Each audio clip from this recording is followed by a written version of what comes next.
The twins had not slept in 4 days. That was the first thing anyone told Lyra when she stepped through the iron service gate of Thornvale Palace, and it was the way they said it that stayed with her, not with worry, with warning. The older woman who met her at the gate, stout and silver-haired with a ring of keys at her hip, looked Lyra up and down the way a person looks at something they expect to throw away soon. Her name was Edna, and she did not offer her hand.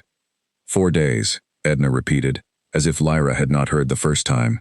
Before you, we had a woman named Gertrude, trained caretaker, 20 years of experience, recommended by the Northern Pack Council. She lasted 6 hours. She paused to let that land. Before Gertrude, we had twin handlers sent directly from the High Council. Both of them left before morning. One of them cried. Lyra shifted her canvas bag on her shoulder. One of the buttons that held the strap together was newer than the other, a mismatched brown one she had sewn on herself 3 weeks ago in a cold room in a different house that had not wanted her either. She did not say anything. She had learned that silence was often more useful than questions in the first 5 minutes of a new placement. Edna turned and walked without waiting to see if Lyra followed. The path from the service gate to the east wing of the palace was long and mostly shadow, passing through a corridor of old stone that smelled of pine sap and something older underneath it. The palace was enormous, the kind of enormous that made you feel your own smallness not as an insult, but as a plain fact.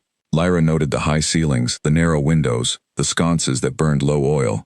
The east wing, she would learn, was the part of the palace where no one wanted to be assigned. Their names are Wren and Rail, Edna said, not slowing. They are 5 years old. They are the Alpha King's sons, and the only heirs to the Thornvale line, which means every scratch on their skin becomes a political problem. You are not to punish them physically. You are not to restrain them unless they are about to fall from a height. You are not to take away the cloth. What cloth? Lyra asked. Edna's step barely hesitated. You will see it. Do not touch it. Do not try to take it. 3 people have tried. You don't want to know how that ended. They stopped in front of a door at the end of a corridor. It was a heavy door, dark wood, with a dent near the bottom that looked like something had been thrown at it from the inside. The stone floor outside the door was faintly scratched, as if small claws had dragged across it. Lyra could hear nothing from inside. That was, she would later understand, the most dangerous kind of quiet with children like these. You will have food brought at 7, noon, and 5, Edna said. Bedding is already inside. There is a small washroom through the second door. You are not to leave them alone during the night under any circumstances. She unclipped a key from her ring and held it out. It was an old key, heavy and iron.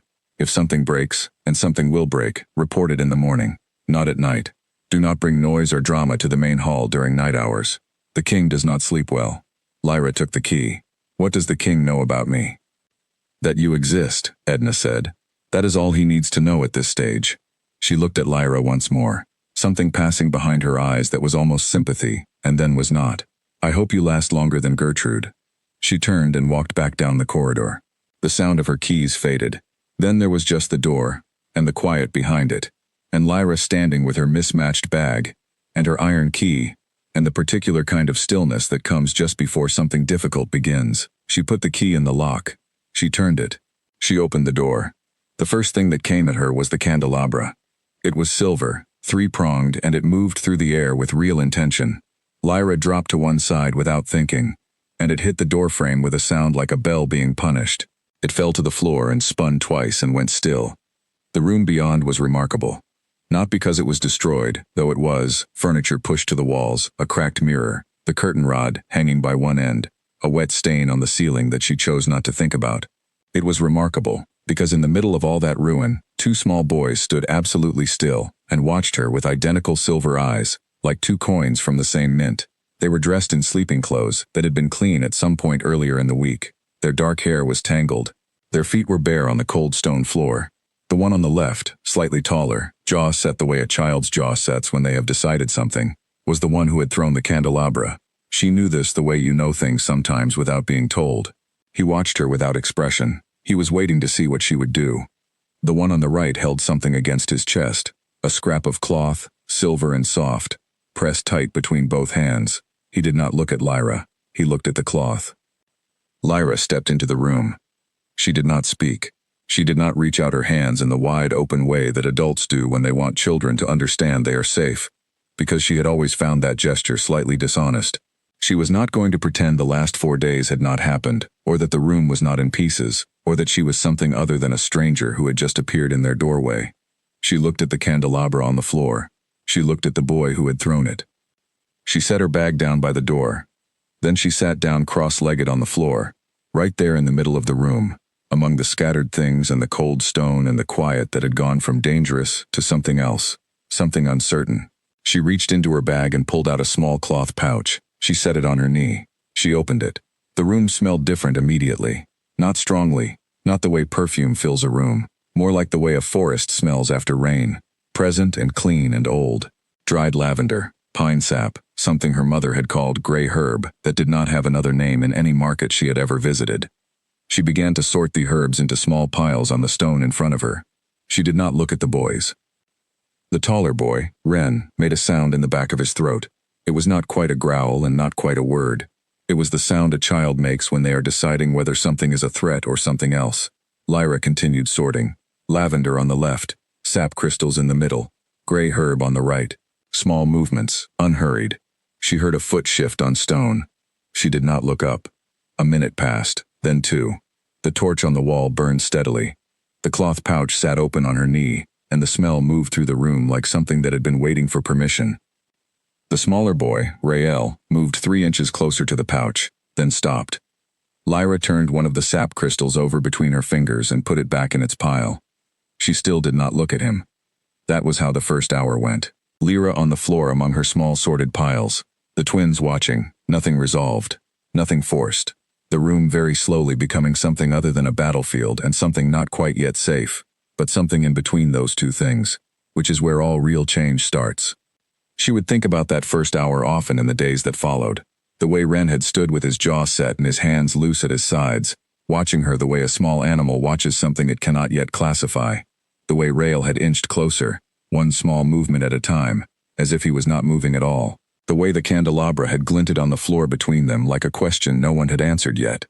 What she did not know yet, could not know, looking at 2 5-year-old boys in a wrecked room, was what the room had been before. Edna had said the mother was gone. That was the word she used. Gone. As if Seraphine had stepped out and left no forwarding address. The palace used that word carefully, the way people use a word when they are afraid of the real one. What had actually happened was a thing that no one in the palace spoke about directly, and what no one spoke about directly had a way of living in the walls and the floors and in the bodies of 2 small boys, who had been old enough to know something terrible had changed, and too young to hold what that meant anywhere, except their hands and their throats and their feet, which they brought down hard on the stone whenever the feeling got too big. The silver cloth that Rael held was all that was left. Lyra did not know this yet. She knew only that it was important. The way the things children hold tight are always important for reasons that have nothing to do with the object itself. She put the gray herb back in the pouch. She put the lavender back. She left the sap crystals out, 3 of them in a small rough row on the stone, because she had noticed that Rael's eyes had moved to them twice, and she wanted to leave something present in the space between them. Not a gift, not a gesture, just a thing that was there. She got up. She moved to the far corner of the room where the mat had been set up, thin, plain, gray. She lay down on it with her back to the room. This was also intentional. She had found, over many placements in many houses, that the moment you stop watching a child is often the moment they start to breathe. She closed her eyes. She did not sleep. She listened. For a long time there was nothing. Then she heard Ren's feet on the stone, moving toward the sap crystals, then stopping, then the small sound of something being picked up. She heard Rael exhale through his nose, a long, slow breath, the kind that comes after a long time of short ones. She kept her eyes closed. Around an hour later, one of them, she could not tell which, sat down on the floor not far from the mat, not touching it, not close enough to touch, just present in the same space, close enough to hear breathing, that was all. Outside, somewhere deep in the palace, a clock marked the hour. The torchlight moved on the stone walls. The herbs in the open pouch kept doing what they had always done in the rooms where Lyra worked, which was nothing dramatic, just existing, just being present in the air, just making a space smell like somewhere a person might be able to rest. In the morning, when the food was brought, Edna opened the door and looked in. Her face did not change, but she did not leave as quickly as she meant to. She stood in the doorway for 3 seconds longer than she needed to, looking at the room, the 2 small boys asleep on the floor near the mat where the Omega Maid lay still and quiet in the gray light, and then she closed the door without a sound. In the main hall of the palace, on the other side of a building that did not want to carry sound from the east wing, The Alpha King sat at a table with papers he was not reading and a cup of tea that had gone cold an hour ago. He had not looked at the east wing door when he passed it on his early patrol. He had looked at the floor. He had kept walking. His name was Kale, and he was the most powerful wolf in 7 territories, and he had not once in the past 4 months allowed himself to wonder what was really happening in the room at the end of the east corridor. Because to wonder about that room was to wonder about the boys in it. And to wonder about the boys was to wonder about the thing he could not yet look at directly. He picked up his cold tea and set it down without drinking it. The morning light moved across the table. A bird landed on the windowsill outside and then left. A guard changed at the front gate, and the iron hinges made their sound, low and familiar, the same sound they had made every morning for 11 years. Everything was the same. Nothing was the same. Kale put the papers in a stack and stood. He had a territory to run. He had 7 councils to manage, 2 trade disputes to mediate, and a border situation in the west that required his attention before it became something that required his army. He had things to do that were clear and structured and that produced results he could measure, which was why he did them constantly and well, and which was also why he was afraid of the East Wing, because grief does not produce measurable results and it does not respond to management and it does not care at all who you are. He went to his study. He closed the door. He began to work. Behind the wall of the East Wing, 2 silver-eyed boys who had not truly slept in 4 days were asleep on a cold stone floor next to a woman they had tried to drive out. Rael's hand was still wrapped around the silver cloth, but his grip was, for the first time in weeks, slightly loose. Not open, not released, just slightly loose. Lyra felt this without seeing it. She felt it the way you feel a change in weather before the sky gives any sign. She lay on her thin mat and breathed steadily and did not move, because sometimes the most important thing you can do in a room is simply stay in it. The clock in the deep palace marked the hour again. This time, neither boy stirred. The smell of lavender and pine sap settled into the cold room like something that had always belonged there. Ren woke up before Rael did. He always woke first. He lay with his cheek against the stone and looked at the woman on the mat across the room and said nothing for a very long time. The silver eyes that looked so much like his father's eyes, if his father ever looked at anything with this much stillness, moved from her face to her hands to the little cloth pouch still sitting open near her hip.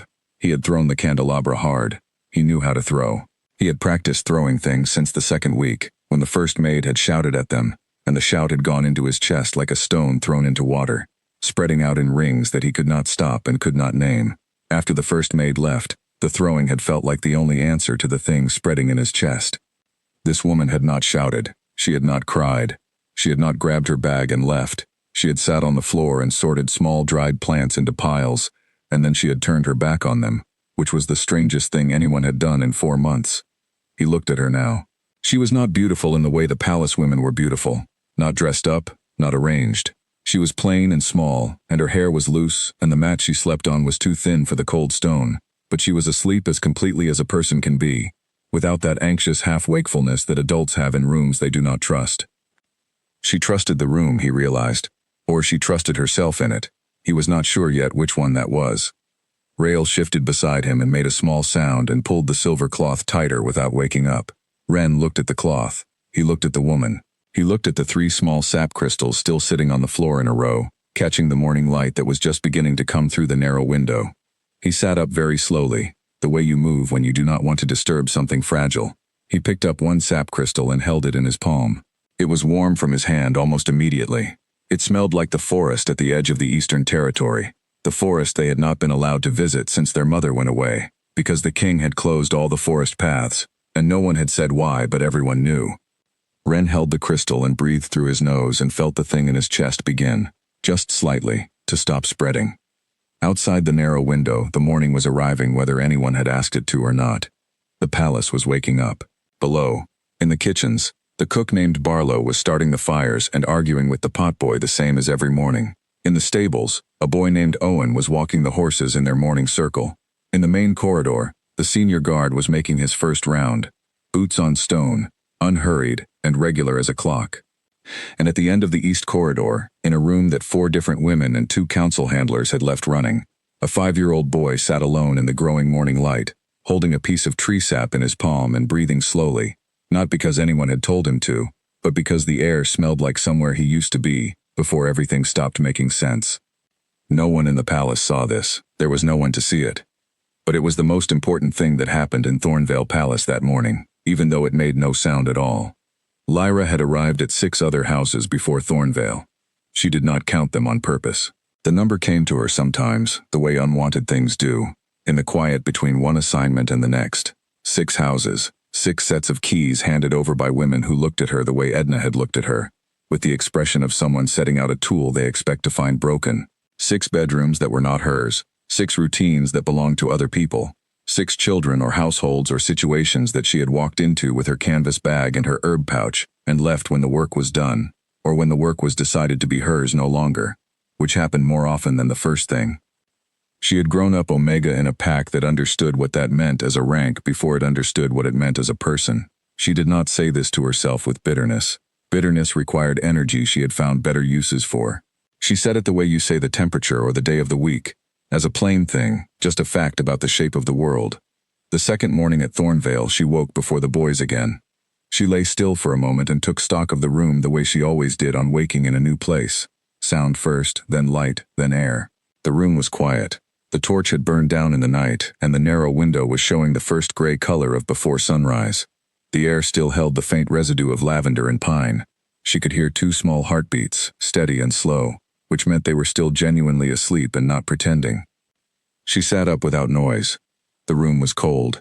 She had not been given extra blankets, which she had noted but not complained about, because complaints on the first night of a placement had a way of setting a tone that was hard to correct. She would ask for blankets today. She would ask for them plainly, not apologetically, which was the difference between a request and a performance. She stood. She moved to the small table near the window and poured water from the clay jug into a cup and drank it standing up, looking at the pale strip of sky above the high palace wall. Somewhere out there, past the wall and the territory boundary markers and the wide flat land that separated Thornvale from the nearest town, the world was doing what it always did without any involvement from her. She found this thought useful sometimes. The world was very large and very busy, and whatever was happening in any given room she stood in, the world would continue its large business regardless, which meant the room's problems were the right size to solve. She turned and looked at the twins. They were sleeping in a tangle near the mat, Rael's head on Wren's shoulder, the silver cloth still in Rael's hands but the grip looser now than it had been the night before. She noticed this. She did not make a face or feel a rush of warmth about it, because that was not how the work went. She just noted it the way you note a change in weather, as information that would be useful later. She went to her bag and began sorting through it quietly. When the food arrived at 7, the potboy, nervous, setting a tray outside the door rather than coming in, Lyra brought it inside and put it on the low table near the wall. She did not call the boys. She did not say breakfast is ready in the singing voice that adults use with children when they want them to perform normalcy. She simply set down the tray and went back to her own corner of the room and ate her own portion standing up. Wren woke up at the smell of bread. He woke up the way a wild thing wakes, instantly, completely, all the way awake before his eyes were fully open. He sat up and looked at Lyra and then at the tray. He did not move toward it. She did not look at him. He looked at the tray again. Then he got up and crossed the room and took a piece of bread and ate it standing with his back to the wall, watching her. She ate her own bread and looked out the narrow window. Rael woke up 9 minutes later and repeated exactly the same process in a slightly more cautious version. He stood further from the tray, reached for it at more of an angle, retreated to a different wall. He still had the cloth in one hand while he ate with the other. They ate in silence, all 3 of them, in different corners of the room, and it was the first meal any of them had eaten without incident in 4 days. Nobody mentioned this. There was no one to mention it to, and even if there had been, Lyra would have said that a quiet meal was not an achievement, it was just a quiet meal, and the moment you turn a quiet meal into an event you make it impossible to repeat. Around mid-morning, the head housekeeper arrived. Her name was Vera, and she was different from Edna. Where Edna was brusque and efficient, Vera was brusque and interested, which was a more difficult combination. She opened the door without knocking, which was a thing that Lyra noted with the particular stillness she used for noting things, and stepped inside and looked around at the room with an expression that seemed to be calculating what it would take to find fault with what she saw. "The furniture should be back in its proper place," Vera said. Her voice was a middle sort of voice, not unkind, not kind. The voice of someone who had decided long ago that the best professional position was somewhere between the two. Lyra looked at the furniture along the walls. Then she looked at the boys. Wren had gone very still when the door opened. Rael had moved slightly behind Lyra without appearing to move, which was a thing she had noticed him doing and had not remarked upon. "I moved it," Lyra said. I can see that. It belongs in the center of the room. There are proper nursery arrangements and they exist for a reason. The boys sleep on the floor, Lyra said. If the furniture is in the center, they hit it when they move in the night. Vera looked at the floor, where the thin mat and the 2 indentations from small sleeping bodies were plainly visible. She looked at the furniture. She looked back at Lyra with an expression that had not changed but had somehow rearranged itself internally. They should be sleeping in the beds, she said. They will, Lyra said, when they decide to. Vera was silent for a moment. You are an Omega placement. Your role here is care and management of the young princes within the established household protocols. You are not here to redesign the nursery. I understand, Lyra said. She did not move the furniture. She did not say anything else. She simply looked at Vera with the specific quality of patience that is not quite defiance and not quite submission, which is the expression of someone who has decided she is going to do what she knows is right and is also realistic about the cost of that. Vera looked at her for another 3 seconds. Then she looked at Ren, who was watching this exchange from his wall with his silver eyes that missed nothing. Then she looked at Rael, who had moved back to almost Lyra's side. Something passed through Vera's expression then, quick, gone almost before it arrived, something that might have been surprise. Report to me if there are any incidents, she said, and left. The door closed. Ren looked at Lyra. Lyra turned back to the window. After a moment, Ren picked up one of the sap crystals from where he had left it on the floor and turned it over in his fingers. The afternoon was the hardest time, Lyra had learned in previous placements. Mornings had the structure of waking and eating. Nights had the necessity of sleep. Afternoons were the open country where children with too much feeling and nowhere to put it found ways to fill the space.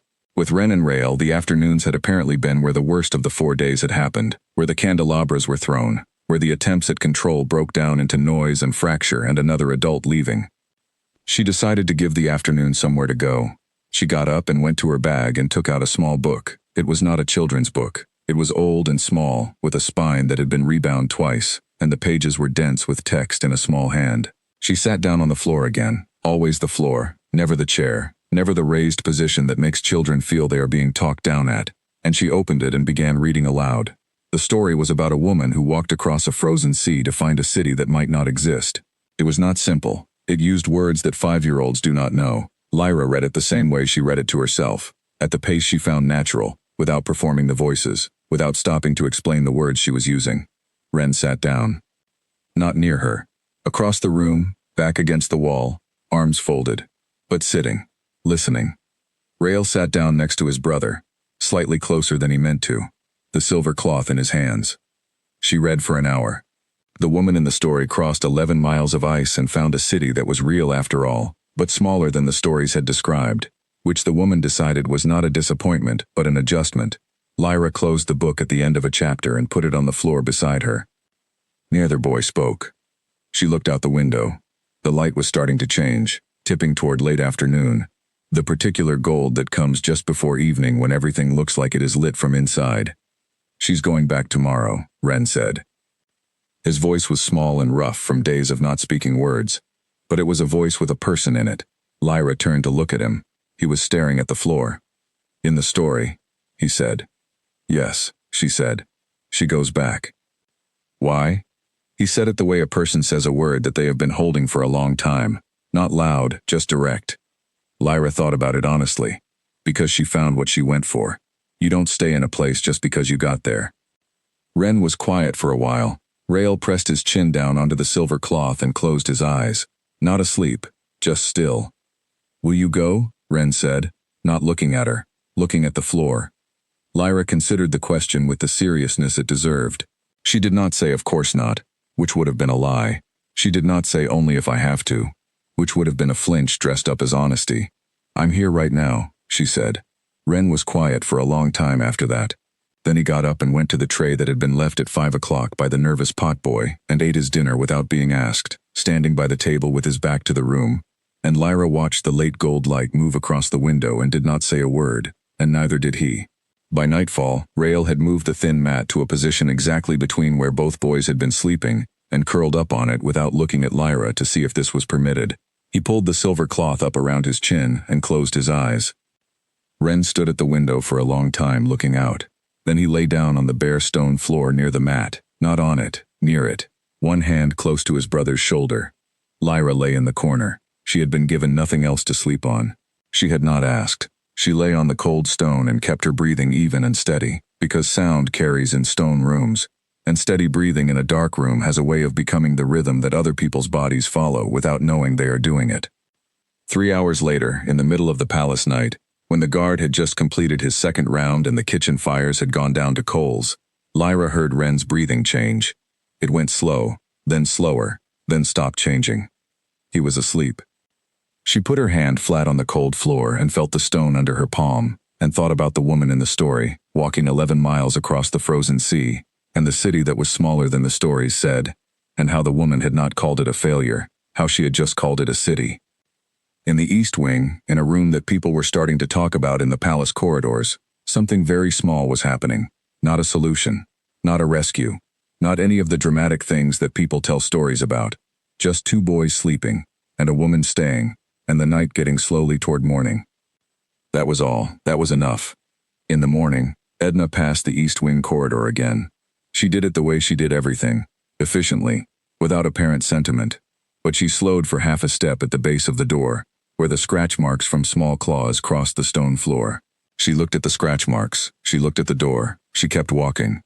She stopped at the end of the corridor and stood for a moment with her ring of keys in her hand, turning the iron key that she had given to Lyra between her fingers. Then she continued on her way without turning back. In the main kitchen, the cook named Barlow was telling the potboy for the 3rd time that week that the East Wing tray had come back with both plates eaten, which was unprecedented, and that someone ought to mention it to Vera. The potboy said he was not going to be the one to mention anything to Vera about the East Wing, because the last time anyone mentioned the East Wing to Vera, she came back looking like she had seen something she had not expected, and she had been sharper than usual with the kitchen staff for 2 days afterward. Barlow thought about this. Then he said nothing and went back to his fire.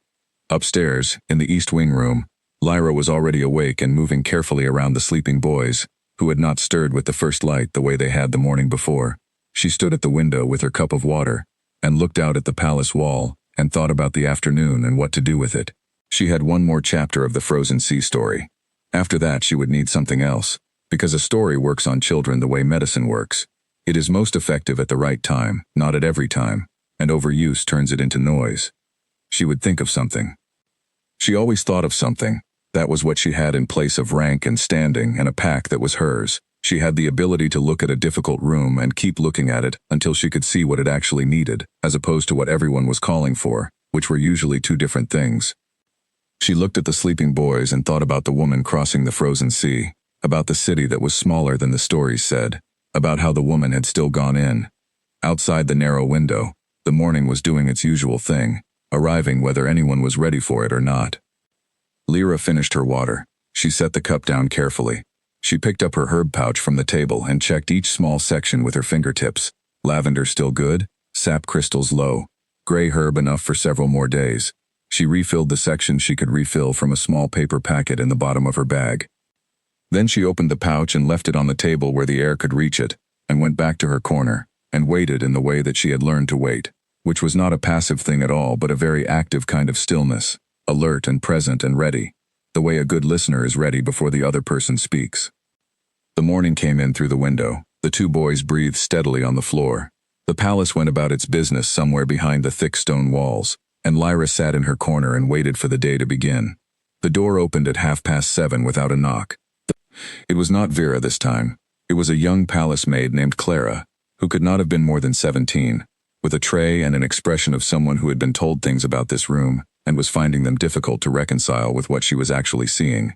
She stood in the doorway and looked at the 2 boys sleeping peacefully on the thin mat, and then at Lyra in the corner, and then at the room that was quieter than anyone had described.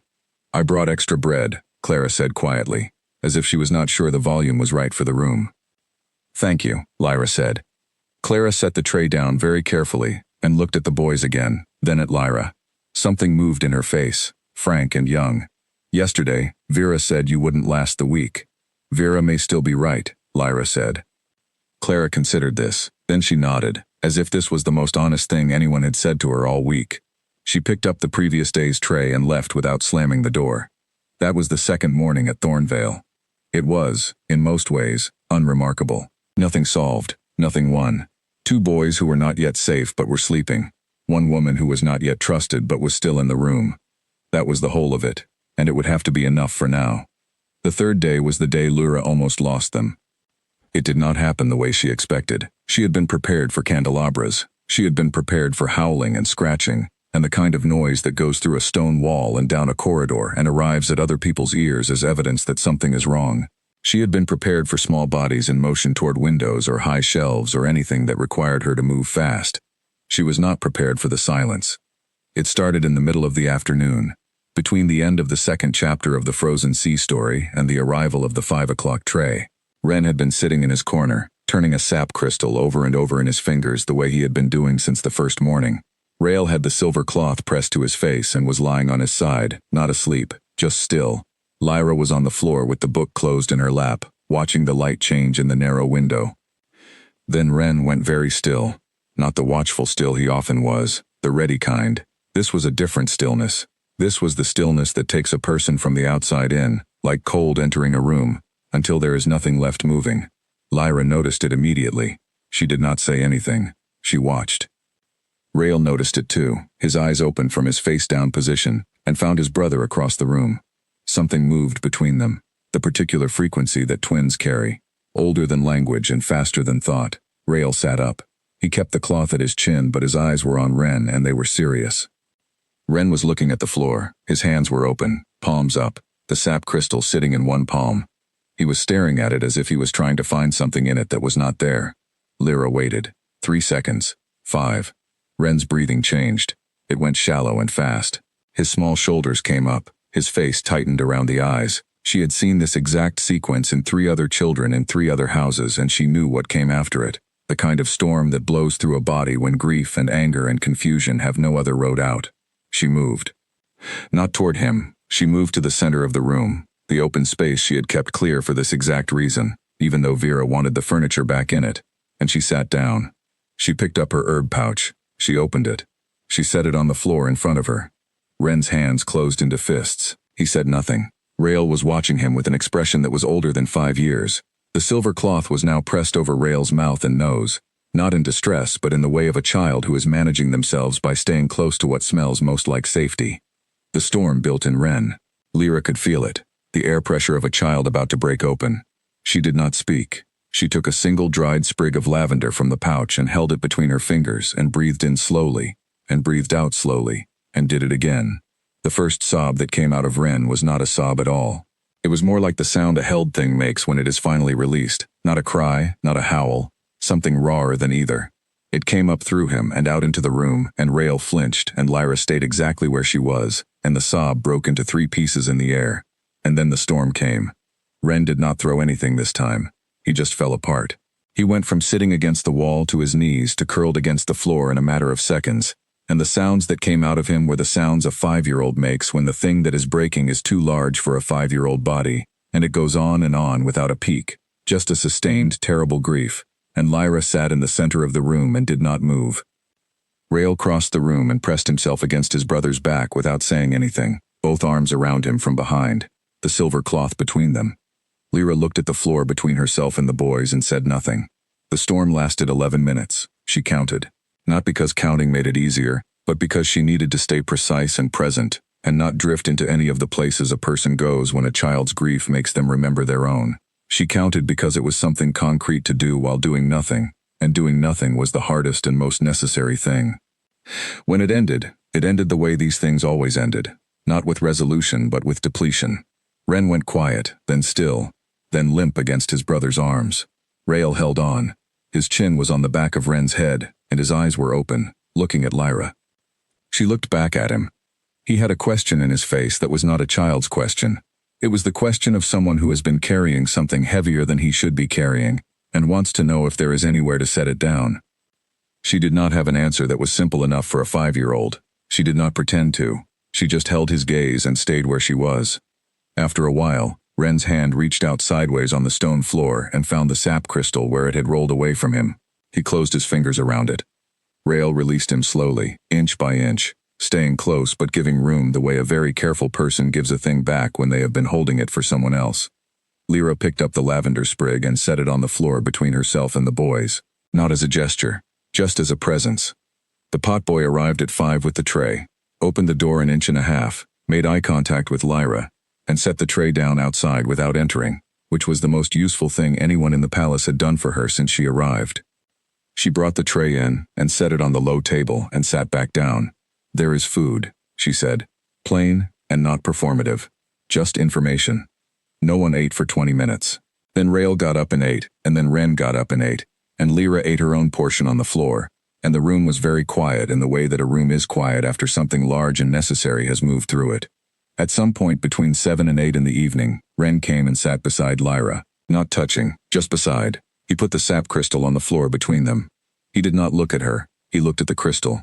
"Mama used to smell like the forest," he said. Lyra was quiet for a moment. "Your herb pouch," she said, "has pine sap from the eastern forest." Ren said nothing. He picked up the sap crystal and held it in his closed fist. Neither of them spoke again that evening. But when the lights went out and the room settled into its night sounds, stone and torch and the far-off noises of the sleeping palace, Ren was on the thin mat, not the cold floor. He had moved there without announcing it, without asking if he was allowed, the way someone does a thing when they have finally decided that it is safe enough. He was asleep within 10 minutes. Lyra lay in her corner with her eyes open in the dark and thought about nothing in particular for a long time. Then she closed her eyes and thought about the woman on the frozen sea, about the thing the woman had said at the end of the first chapter, which she had not read aloud to the boys because it had felt like something to save for later. The woman had said that the hardest part of crossing the sea was not the cold and not the distance. The hardest part was getting yourself to believe that you were allowed to arrive. Lyra closed her eyes all the way and slept. Above her, outside the narrow window, the night was clear, and the stars over Thornvale were very bright, the kind of bright that only comes when the air is cold and clean, and the world is quiet enough to let you look at them properly. Somewhere in the palace below, in his study, the Alpha King Kale was still at his desk, a candle burning low, a document he had read 4 times without reading it in his hands. He heard nothing from the East Wing. He had grown accustomed to not hearing things from the East Wing, to the absence of sound being a specific kind of sound itself, one he had learned to live with the way you learn to live with anything that has become part of the structure of your days. Tonight the silence from the East Wing was different. He could not have explained why. It was the same absence of sound. It was the same stone and corridor and closed door, but it felt different. He put the document down. He looked at the candle. He thought about going to check on the twins, the way he had thought about it every night for 4 months, and decided, the way he decided every night, that the morning was a better time, and that there were things to review first, and that the boys were surely asleep. He blew out the candle. He went to his room and lay down on a bed that was too large and looked at the ceiling in the dark. He was asleep before he meant to be, and if he dreamed, he did not remember it in the morning. In the East Wing, Ren turned over on the mat and pulled his knees up and breathed slowly. Rael had the silver cloth and the sap crystal both, pressed together in one hand, and his other hand was 1 inch from his brother's back. Nobody touched the candelabra. Nobody shouted. Nobody cried. Nobody left. The 3rd day ended the way the 1st and 2nd days had not in silence, but in something quieter than silence. Something that was moving, in the particular direction that things move when they have finally found a path forward. Slowly, in the dark, without ceremony, but moving. The 4th morning brought Vera again, and this time she brought a second woman with her. The second woman was introduced as a council-appointed child welfare assessor. Her name was Harriet, and she was dressed very neatly in a way that communicated authority in small and numerous details. The perfect collar, the stiff hem, the hair pinned exactly. She carried a leather-bound notebook and looked at the room the way people look at things they have already decided about. Lyra stood in the center of the open floor space and waited. Harriet walked around the perimeter of the room with small, precise steps, writing things in the notebook. She looked at the furniture along the walls. She looked at the thin mat in the middle of the floor. She looked at the boys, who were both sitting against the far wall eating bread from the morning tray, watching her with identical silver eyes that had gone flat and careful. "This room should be in the standard nursery configuration," Harriet said to Vera. "So I was told," Vera said, looking at Lyra. Lyra said nothing. "The beds are unused," Harriet said, writing something. "The chairs are against the wall. There appears to be no structured schedule posted. I see no educational materials." She stopped and looked at the herb pouch on the table. "What is this?" "Dried herbs," Lyra said. "What kind of herbs?" "And lavender, pine sap, gray herb." "Gray herb," Harriet repeated, as if the name itself was problematic. She wrote it down. Has this been approved by the palace physician? I haven't been told it requires approval, Lyra said. Anything administered to the royal princes requires approval, Harriet said. I will need to have this analyzed. She reached for the pouch. From the far wall, a very quiet sound came. It was not a growl. It was almost not a sound at all. But Harriet's hand stopped. She turned and looked at Wren. Wren was looking at her with the flat silver eyes. He was not threatening her. He was simply looking at her with a quality of attention that communicated something clearly without words. Harriet's hand did not complete its movement. She wrote something else in the notebook. I will return with a physician's authorization form, she said. In the meantime, the herbs are not to be used. The herbs are not administered, Lyra said. They are air. I open the pouch and leave it on the table. Nobody eats them or drinks them. The smell is in the air. That does not require physician authorization. Harriet looked at her for a long moment. You are an Omega placement, she said, not unkindly, and not kindly either. Yes, Lyra said. You understand that your role here has a defined boundary. I understand, Lyra said. There was a pause in which everyone in the room understood what was not being said. Harriet closed her notebook. She looked around the room one more time, at the sleeping arrangement and the open floor space and the boys against the wall and the herb pouch on the table, and whatever she was looking for, she had either found it or decided it was not findable today. I will make my report, she said, and left. Vera stood in the doorway for a moment after Harriet was gone. She looked at Lyra. She looked at the boys. She looked at the herb pouch. Then she looked at Wren, who had gone back to his bread, and at Rael, who was looking at the cloth, and then at Lyra, and then at the cloth again. The report will go to the king, Vera said. It was not a threat. It was stated as a plain fact. I understand, Lyra said. Vera nodded once and left. Lyra waited until the corridor sound died. Then she sat back down on the floor. She picked up the herb pouch and turned it over in her hands, thinking. Rael was watching her. She looked up and met his eyes. She didn't take it, he said, very quietly. No, Lyra said. He pressed his lips together. He was 5 years old and he was trying very hard to understand what had just happened in terms of what it meant for the pouch and for the smell that had become part of the room's air, which had become part of the room being the room it now was, rather than the room it had been when she arrived. Is she coming back? He said. Probably, Lyra said. Rael held the silver cloth a little tighter. Wren had gone very still again, not the grief still of the day before, but the other kind, the watchful kind, the kind that says I am taking note of this, and I will not forget it. Lyra opened the pouch and set it on the table. The smell moved into the room. The morning continued. In the corridor outside the east wing, Harriet walked to the palace's administrative quarter with her neat notebook under her arm, and her mouth set in the line of someone composing a report in their head. She had seen many nurseries. She had assessed many placements. She had a set of standards that she applied carefully and consistently, because standards were how things were done properly. What she had not accounted for, and what was not in her notebook, was the thing she had seen when Wren stopped her hand without a word and without a movement, just with his eyes. She had seen children in many different conditions in her years of assessment work. She had seen withdrawn children and frightened children and children performing wellness for an audience. She had seen the eyes of children who were not well. What she had seen in Wren's eyes was something different. Not happiness, not recovery, not anything she would write in a report as an outcome. She had seen attention, presence, a child who was in the room, completely in the room, watching what happened, and caring about what happened, and ready to respond to what happened. She wrote in her notebook, placement appears stabilizing. Then she underlined the word appears, because she was a careful woman, and left herself room to revise. She would revise it, eventually, but not in the direction she expected. That afternoon, for the first time, Rael put the silver cloth down. He did not put it away. He set it on the floor beside him, close enough that one hand was still touching it, while he used the other hand to pick up the book that Lyra had left on the low table. He turned it over and looked at the spine. He could not read the title. The binding was too worn, the letters too faded. But he ran one finger along where the letters had been. What is she doing now? He asked. He meant the woman in the story. She crossed the sea, Lyra said. Now she is in the city. Is it good? It's different than she thought, Lyra said. She has to decide if different is enough. Rael considered this very seriously. He turned the book over in his hands again. Is it? Lyra paused. She decides it is, but it takes her a while. He set the book back down carefully, like something worth being careful with. His hand went back to the cloth, but he had put it down. That was the whole of it. One small thing. A cloth set down for 30 seconds.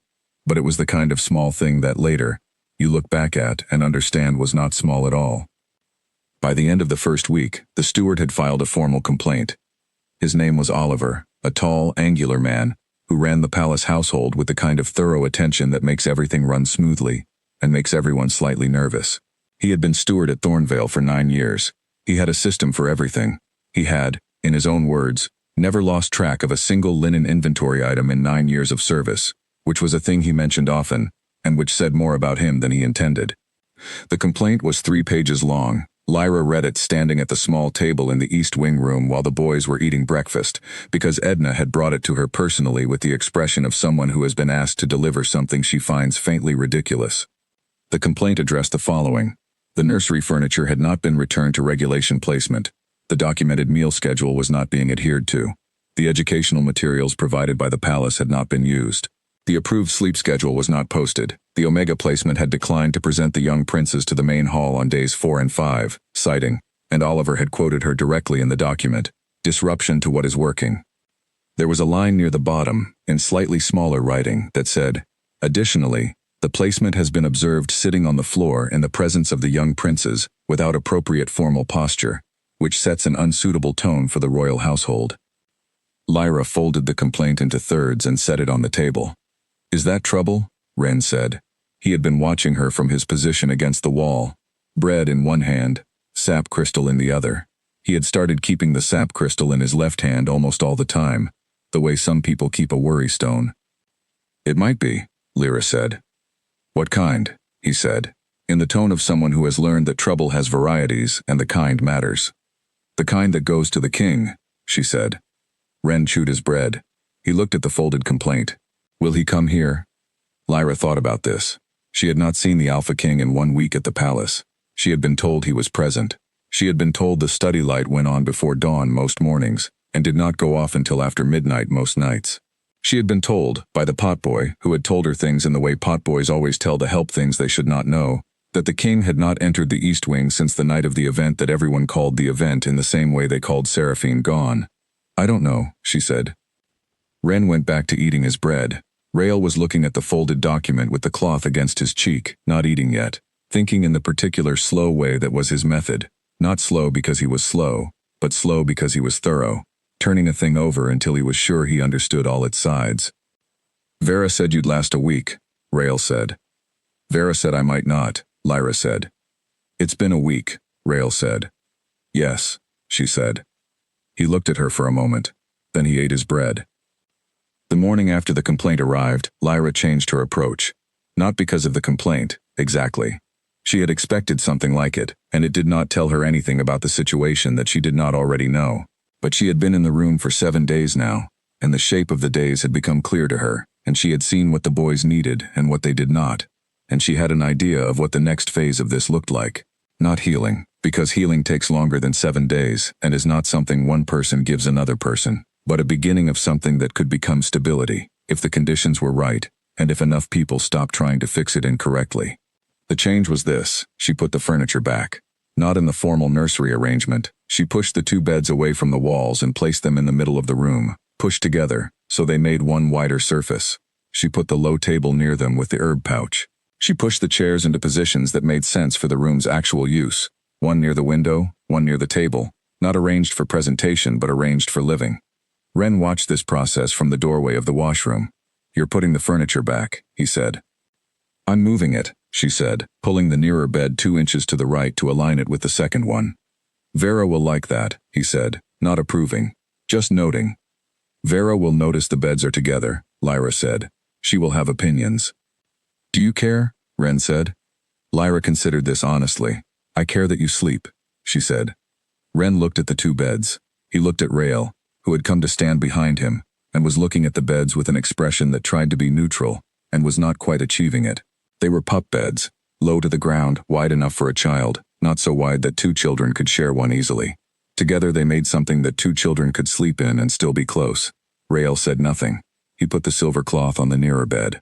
He smoothed it flat with his palm, slowly, once across, and left it there, and went to the window. That afternoon, Vera came to the door. She stood in the doorway and looked at the room with the careful eyes of someone doing an inspection they did not want to find problems in. She looked at the beds, joined in the middle of the room. She looked at the table. She looked at the chairs. She looked at the boys, both on the floor near the window, looking at the book together, Rael pointing at something on a page and Ren leaning over to see it. The boys did not look up when she came in. This was new. The first day, Ren had been on his feet at every sound at the door. The second day, he had watched from his wall.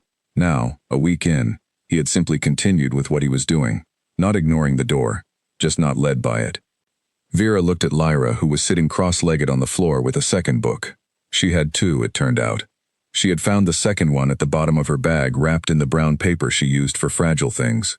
"The furniture is not in the approved configuration," Vera said. "The boys needed something they could sleep in together," Lyra said. "The single beds were too narrow for two children, and too isolated for children who have been sleeping together for comfort for 4 months. That is not your assessment to make." "I know," Lyra said. "I made it anyway." Vera's expression was that of a person who had expected this answer and still found it difficult. She looked at the two beds joined together in the middle of the room, and then at the two boys on the floor with the book, and then back at Lyra. "There is a formal complaint in process," she said. "I know," Lyra said. "Edna brought it to me." And I'm here," Lyra said.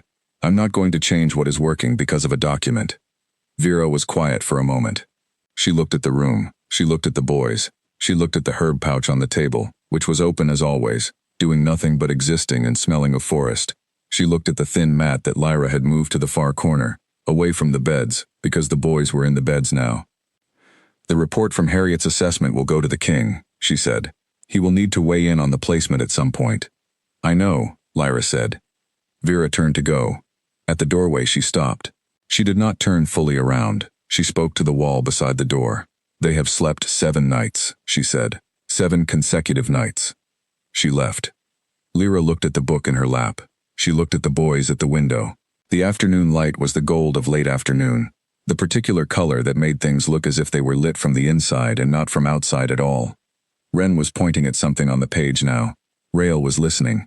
She went back to reading. The evening passed. The night came. The boys ate their supper without ceremony. Rael left the silver cloth on the nearer bed all evening, not holding it, just near it, and went to sleep at the natural end of his energy, which was around 9, without being told.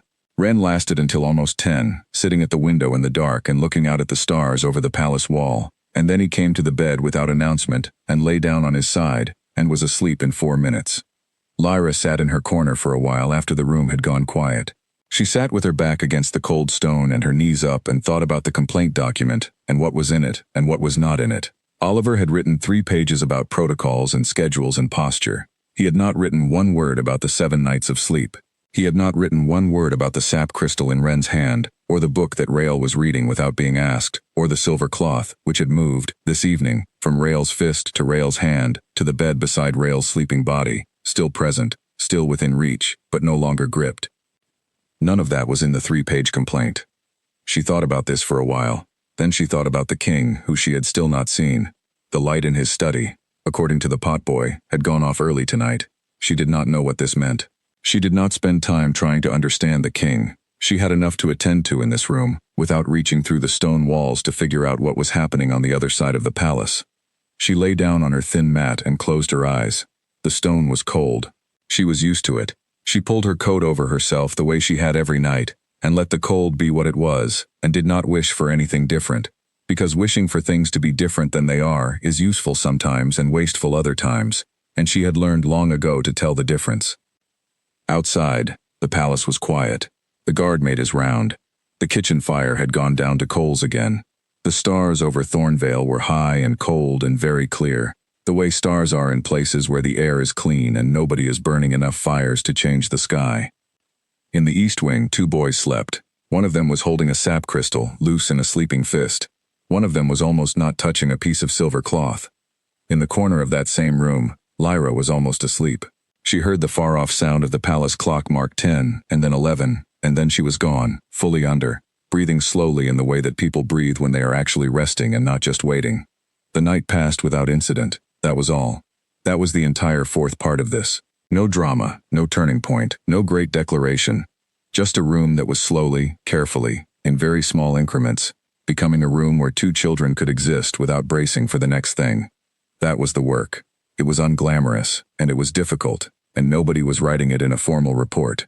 But it was happening, right there, in the most ordinary and most important way that real things happen, which is without fanfare, in the dark, one small night at a time. On the morning of the 8th day, the king's name came up in the room for the second time. It was Ren who said it. He said it the way he said most important things, sideways, not looking at her, in the middle of doing something else. He was turning the sap crystal over in his fingers, which was his prelude to most of the things he said that mattered. "Did Oliver send the complaint to father?" he said. "I think so," Lyra said. She was on the floor, as usual, with the second book. She had not told them about the complaint in detail, but she had not lied about it either, and Ren had a way of assembling information from small pieces without being told the whole. "What does father do about complaints?" he asked. He said it in a careful, neutral voice that was very close to adult in its control, but underneath it there was something else, the particular uncertainty of a child asking about a parent they love and fear and don't know how to reach anymore. Lyra thought about her answer carefully. "He reviews them," she said. "He decides what to do. That's what he does." "What do you think he'll decide?" She looked at the sap crystal in his hand. "I don't know," she said. Ren was quiet for a moment. "He doesn't come here," he said, still the neutral voice, still the something underneath. "No," Lyra said. "Did he used to?" Lyra put the book down in her lap. She looked at Ren's profile, the set jaw, the silver eyes forward, the particular stillness of a child waiting for an answer they are half afraid of. "I don't know," she said honestly. "I wasn't here before." Ren turned the crystal over once, twice. "He used to come every night," he said. "Before." Lyra said nothing. She did not fill in the silence. She let it sit, the way you let something sit when it needs to be in the open air for a moment, before it can be handled.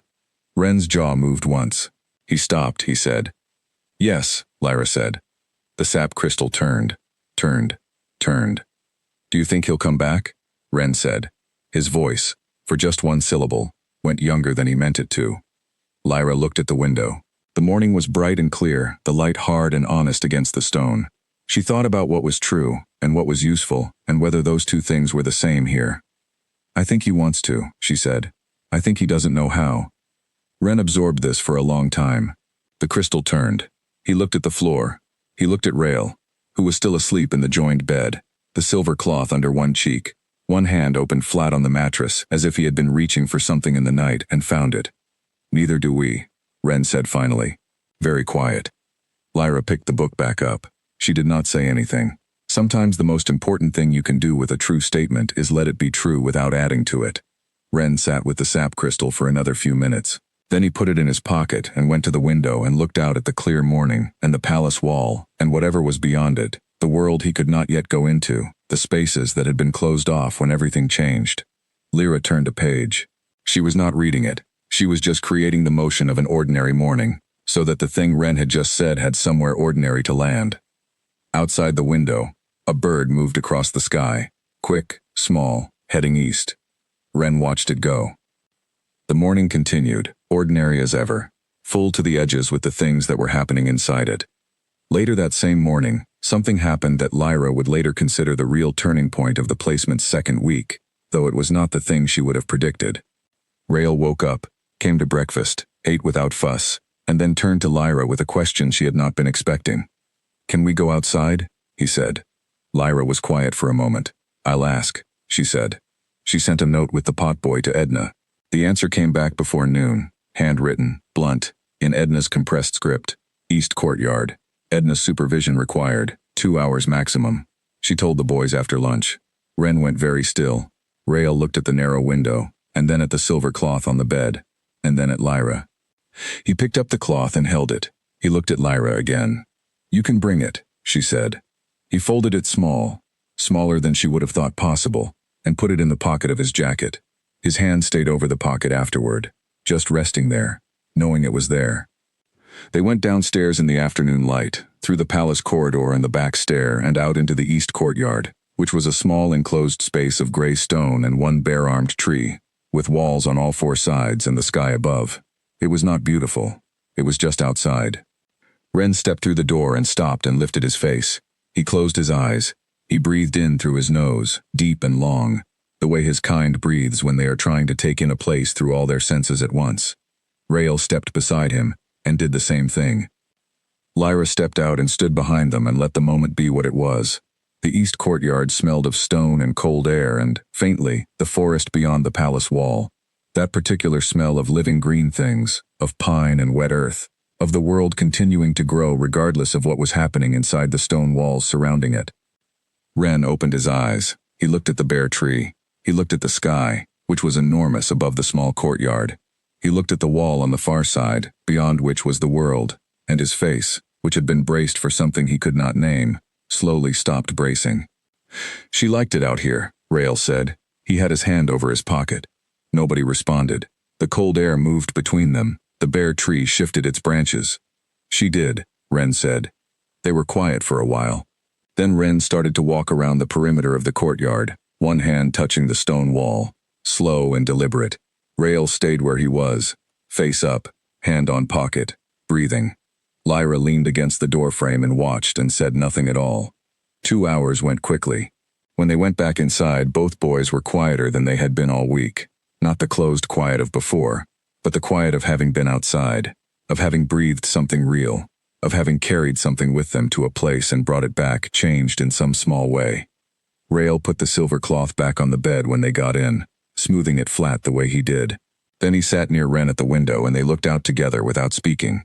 And Lyra went back to her corner and her book, and the room held all of it. The courtyard and the tree and the cold air and the smell of the forest beyond the wall, the way rooms hold things that have been brought into them. The afternoon turned to evening without either boy asking for anything. They were simply present, fully and quietly present, in the room and in themselves. Lyra watched this and did not remark on it. Some things are most preserved by not being remarked on. The day ended. The 8th day, 8 days of being in this room, in this palace, in this life that she had not chosen, and that had not chosen her, doing the particular work that no one had recognized as work, and no document had described, and no assessment had captured. 8 days. The boys asleep, the cloth folded on the bed, the sap crystal in Ren's sleeping fist, Lyra in her corner, this time with the window cracked an inch, so that the cold night air came in with its thin thread of forest smell, and the room breathed it slowly through the dark. Cale walked the east corridor at dawn. He did this on the 9th day, without planning to, without deciding to, which was the way he did things he was not yet willing to call decisions. He had been at his window in the first pale light before sunrise, looking at the palace grounds, at the stable roof and the garden wall and the east wing roof, which was slightly lower than the main building and had a different pitch. He stood at the window for several minutes, and then he walked to the corridor that led to the east wing, and he stood outside the door at the end.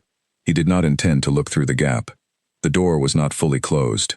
A half-inch gap remained. He would wonder later if this was intentional, on the part of the woman inside, and he would not be able to answer himself. And through that gap, in the gray pre-dawn light of the room beyond, he saw the following. Rael, asleep across a woman's lap, her hand not on him, beside him, but her lap his chosen place, her presence his chosen context for rest. The woman was reading from a small book. She was not performing reading, not doing the voices or the faces that adults do when they want children to engage. She was just reading, at a pace that was hers, and the sound of her voice was moving through the crack in the door like something with weight to it, steady and unhurried. Ren was at the window, not pressed to it with the hunted look he had carried for 4 months, not braced, not scanning. He was sitting with his back against the wall below the window, and his face tilted up toward the glass and the growing light, and one hand was flat on the stone beside him, relaxed. He was listening to the reading. He was just sitting and listening. Cale stood in the corridor for what might have been 2 minutes or might have been longer. His chest did something he could not organize into thought. He looked at his son at the window, Ren, who had not been still since Seraphine, and at Rael, who had not slept anywhere except the floor in 4 months, in a woman's lap, asleep. He looked at the woman. She was plain and small, and she had not noticed him in the doorway. Or she had, and she was not going to address it. He could not tell which. She turned a page. He took a step back from the door, then another. He walked back down the corridor with the same measured pace he used for his patrols. The pace that said everything is in order. The pace he had perfected over 9 years of running a territory that needed to see him as someone who was not uncertain about anything. He went to his study. He sat down. He put his hands flat on the desk. 2 minutes later, The door of his study opened, and his advisor, a man named Philip, steady and perceptive, who had worked with Cale for 7 years and knew better than most when to speak and when not to, came in with the morning correspondence and set it on the desk. Philip saw Cale's hands flat on the desk and the look on Cale's face, which was the look of a man who had seen something he was not finished with yet. Philip set the correspondence down very carefully. He said, "Should I come back?" "No," Cale said. Philip sat in the chair across the desk. He did not open any of the correspondence. He waited. After a moment, Cale said, "The boys slept." Philip said nothing. He waited. "I saw them," Cale said. "Through the door." He paused. Rael was asleep. "On the bed?" Philip said. Cale was quiet for a moment. "On the Maid," he said. Philip was careful. "The Omega placement," he said. "Lyra." "Yes." Cale looked at his hands. He was asleep. He said it again, like a person testing whether the words would stop being strange. They did not stop being strange. Rael had not slept outside the floor since the event. Every morning, every maid, every handler had reported the same thing. The floor, the cloth, the sleeplessness after 2 or 3 hours at most. In a woman's lap, reading a book no one had approved. "The steward's complaint went to you," Philip said, not a question. He had filed it himself. "Yes," Cale said. "And Harriet's assessment. I read them both." Philip waited. Cale picked up the top paper from the correspondence pile and set it back down without reading it. "Oliver wants her removed," he said. "Oliver finds her unconventional," Philip said, which was Philip's way of saying Oliver is not wrong, and also not the point. Cale looked at the window.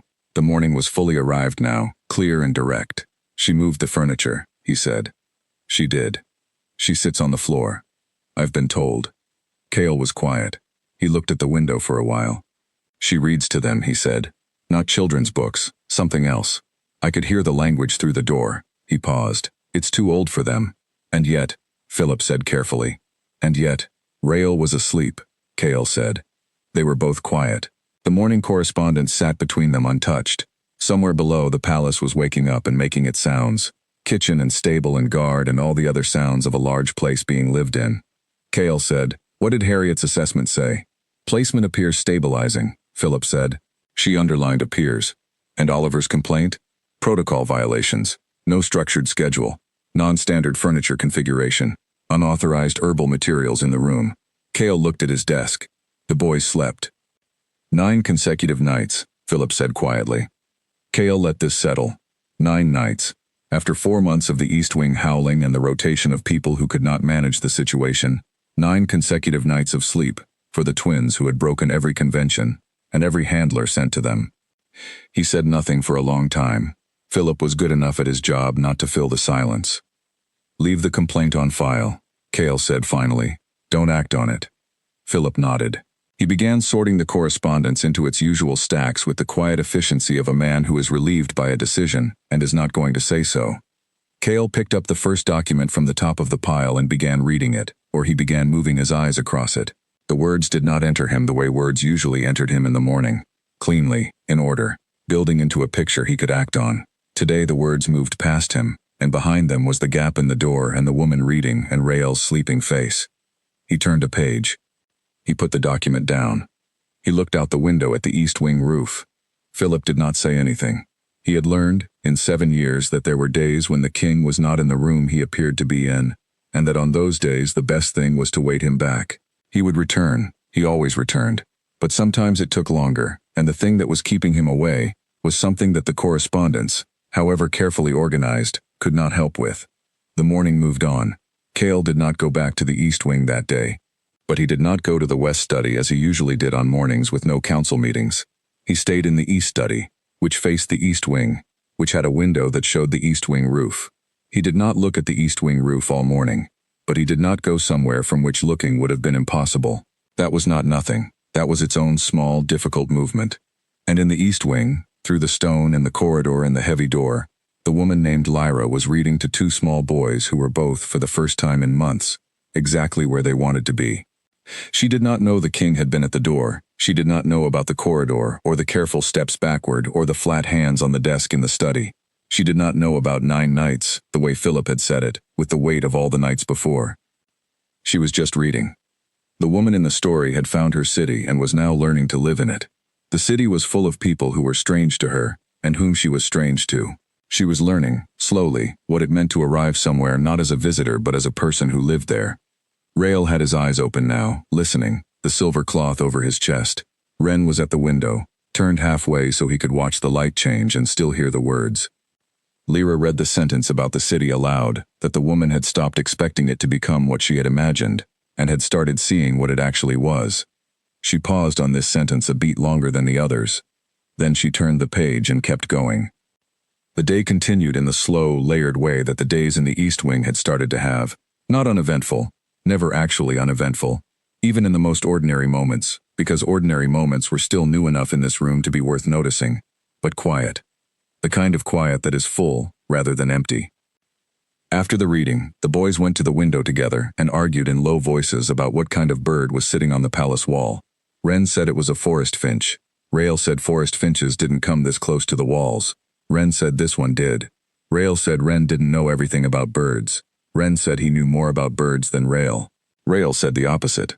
Lyra listened to this argument from the floor and did not intervene because it was the first argument about something that was not painful in 4 months, and the fact that it was sharp and genuine and included Rael telling Ren that he was wrong twice in quick succession was, in its own way, a very good sign. Eventually the bird left the wall, settling the argument by neither of them, and they fell into a silence that was no longer the tense kind. Rael turned from the window and came and sat near Lyra on the floor. Not beside her, not that close yet, but near enough. He had the silver cloth in his hands. He was folding and unfolding a corner of it the way he sometimes did when he was thinking through something. "What is she going to do in the city?" he said. Lyra understood he meant the woman in the story. "She's going to learn the streets," Lyra said. "She doesn't know the city yet. She keeps getting turned around." Rael folded the cloth corner again. "Why doesn't she ask someone?" "She doesn't know who to ask yet," Lyra said. "She doesn't know who's safe." Rael thought about this. He looked at the cloth. He was quiet for almost a full minute, which in a 5-year-old is a very long time. "How does she find out?" he said. "She watches," Lyra said. "She takes her time. She pays attention to what people do, not just what they say." Rael nodded very slowly, as if this matched something he was already carrying somewhere inside him. "That's smart," he said. "She is smart," Lyra said.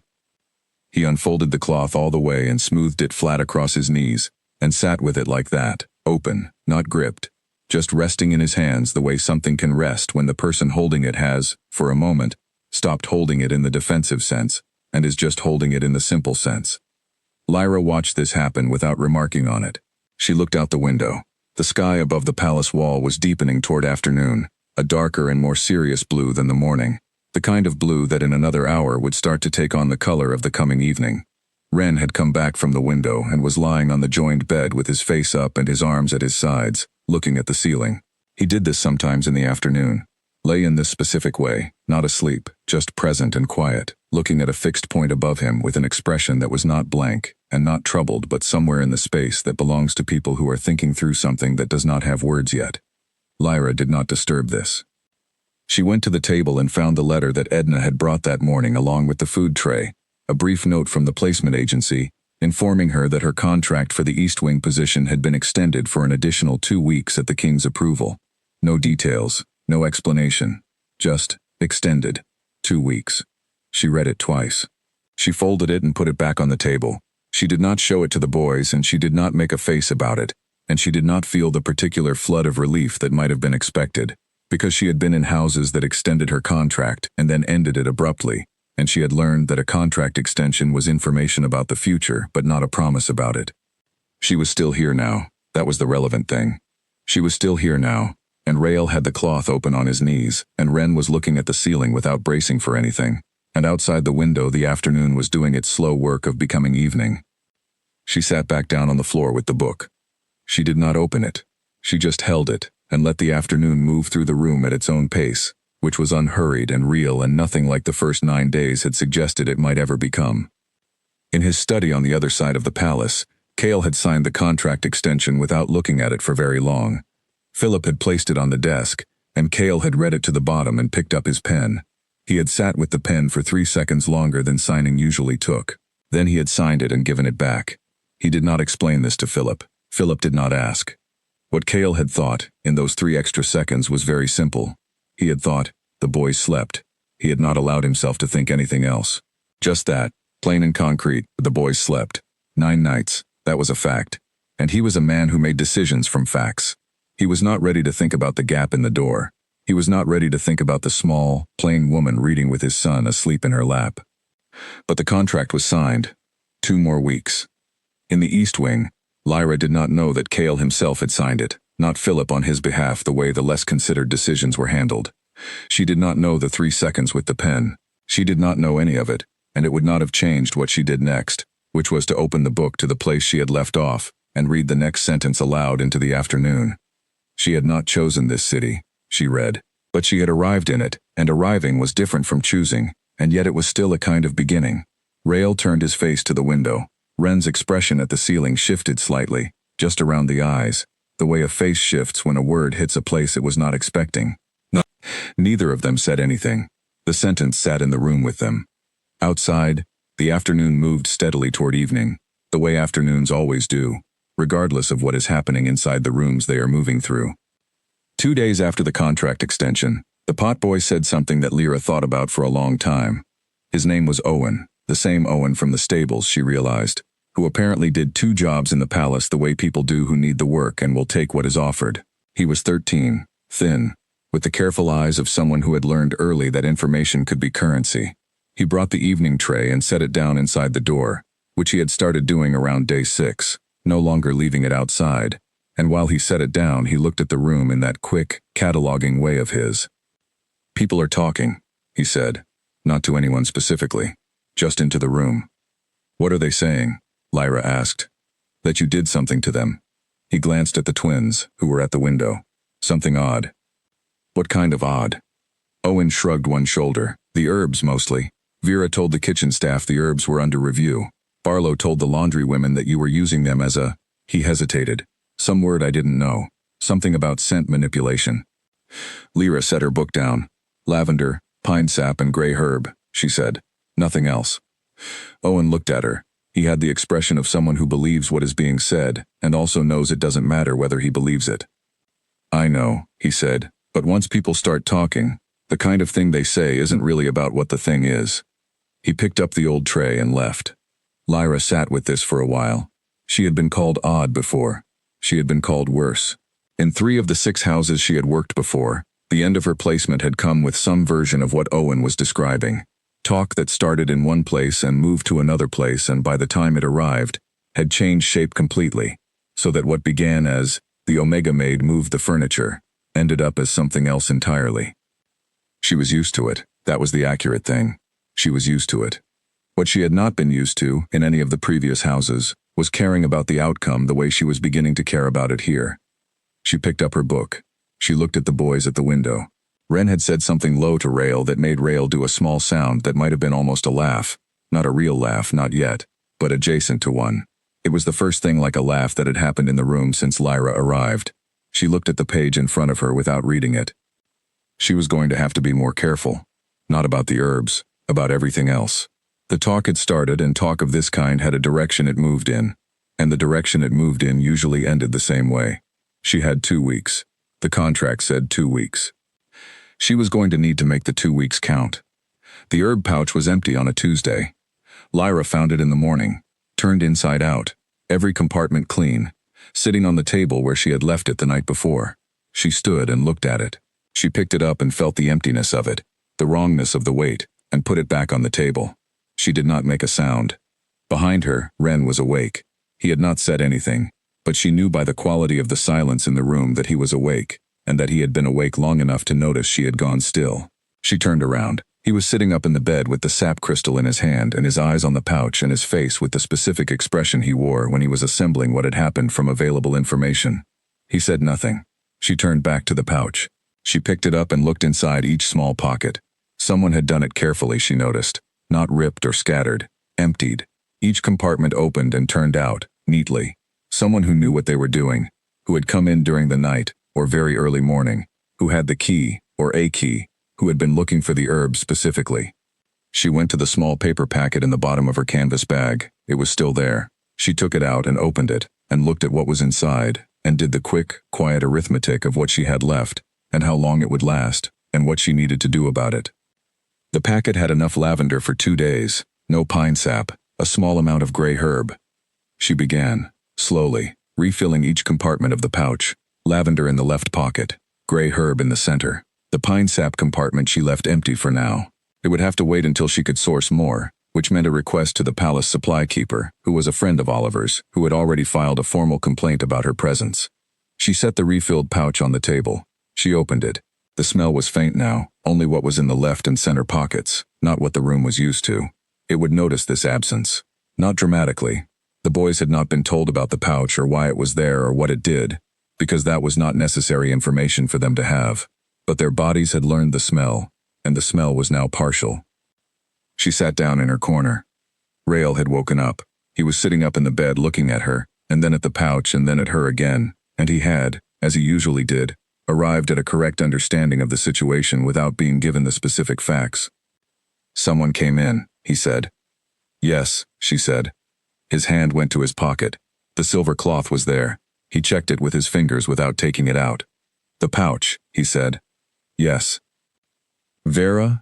She thought about this. She did not want to name a person she was not certain of, because named suspicions in the mouths of 5-year-olds had a way of becoming something else before the morning was over. "I don't know," she said. Rael looked at her for a moment. He was a thorough thinker, and she could see the thoroughness operating, turning this over. "Are you going to tell someone?" he said. "I'm going to refill it," she said. "I'll handle the rest myself." He thought about this. He accepted it the way he accepted most of Lyra's decisions, not with total comfort, but with the recognition that she was not hiding the important part of what was happening, which was what he needed from an adult more than he needed certainty. He got up and went to breakfast without saying anything else. Ren, who had heard all of this from his side of the bed, put the sap crystal in his pocket and went to breakfast without saying anything either, but his jaw was set in the way that it set when he had decided something, and he did not look at the door with his usual watchful neutrality. He looked at the door with something that Lyra identified as anger, low and controlled in the body of a child who was learning to have anger as a feeling rather than an event. Good, she thought, before she could stop herself. Not good that someone had come in and emptied the pouch. That was not good, but good that Ren was angry and containing it, because a child who can be angry and not broken by the anger is a child who is building something. She wrote a note to Edna about the pine sap and sent it with Owen at noon. The reply came back before 2. "Understood. Will be included in tomorrow's supply order." No comment on how the pouch had come to be empty in the first place. No investigation offered. Just, "will be included." Lyra folded the note and put it in her bag, and noted what was not in it, which told her more than what was. The afternoon was harder than the mornings had been. The room felt different with the partial smell, less settled, the way a room feels when a window that is usually open has been shut. Neither boy said this. They were both too careful about naming things they had come to depend on. But Ren was restless in a way he had not been for 4 days, up from the floor, to the window, back to the floor, to the bed, sitting for a few minutes, up again. Rael had the silver cloth in both hands most of the afternoon rather than one. Lyra read to them for longer than usual. She moved through 2 chapters instead of 1, and into a third, before she heard Ren's restlessness settle behind her, and the sound of him sitting down and staying down. At 5 o'clock, the potboy brought the evening tray. He set it down inside the door, and then he did something he had not done before. He reached into his jacket pocket and took out a small paper twist and set it on the tray beside the food, without looking at Lyra, and left. She opened the paper twist after he was gone. It was pine sap crystals, 8 or 9 of them, irregular and sticky with resin. She did not know where Owen had found them. She did not ask. She put them in the pouch and closed the compartment and set it on the table and opened it. The smell in the room changed. It came back to what it had been.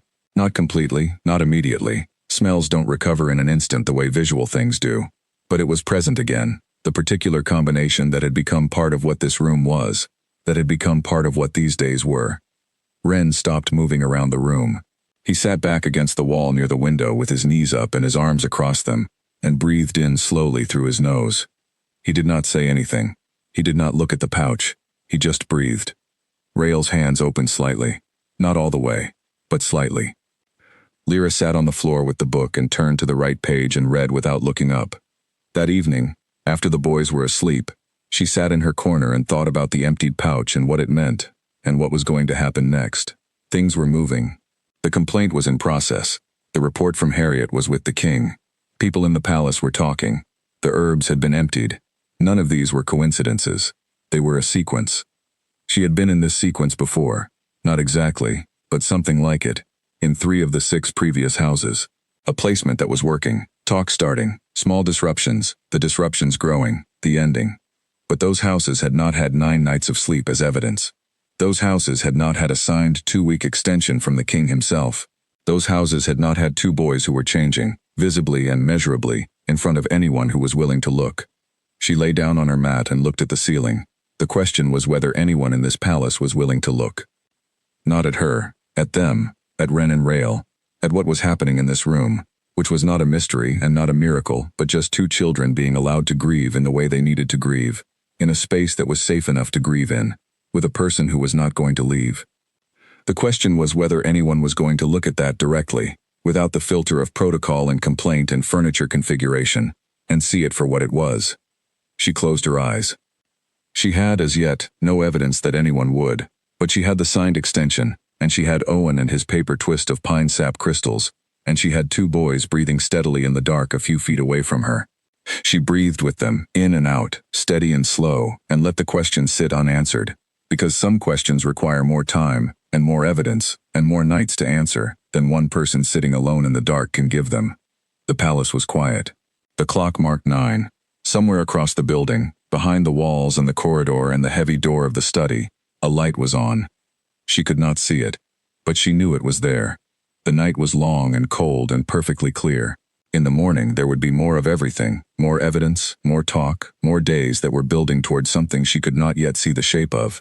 For now there was just the dark and the breathing and the restored smell of the room that had, against all the reasonable expectations of everyone who had formed opinions about this placement, become something close to safe. Lyra held this thought carefully, the way you hold something that is real but also fragile, and went to sleep. The following 2 days brought the palace's full attention to the East Wing in a way it had not come before. It was not one large event, it was a series of small ones, arriving in sequence, each one slightly heavier than the last, so that by the 3rd day of the sequence, Lyra recognized the pattern and understood what she was in, and what was likely at the end of it. First there was Vera, who came the morning after the herb pouch incident and asked Lyra, plainly and without preamble, whether she had any complaints to make about the management of the household. The question was framed in a way that offered Lyra the opportunity to make a complaint. Lyra said she had none. Vera made a note and left. Then there was the physician. He arrived on the 2nd day, a pale and careful man named Dr. Hawthorne, who had been sent, by whom was not stated, to assess the physical condition of the young princes.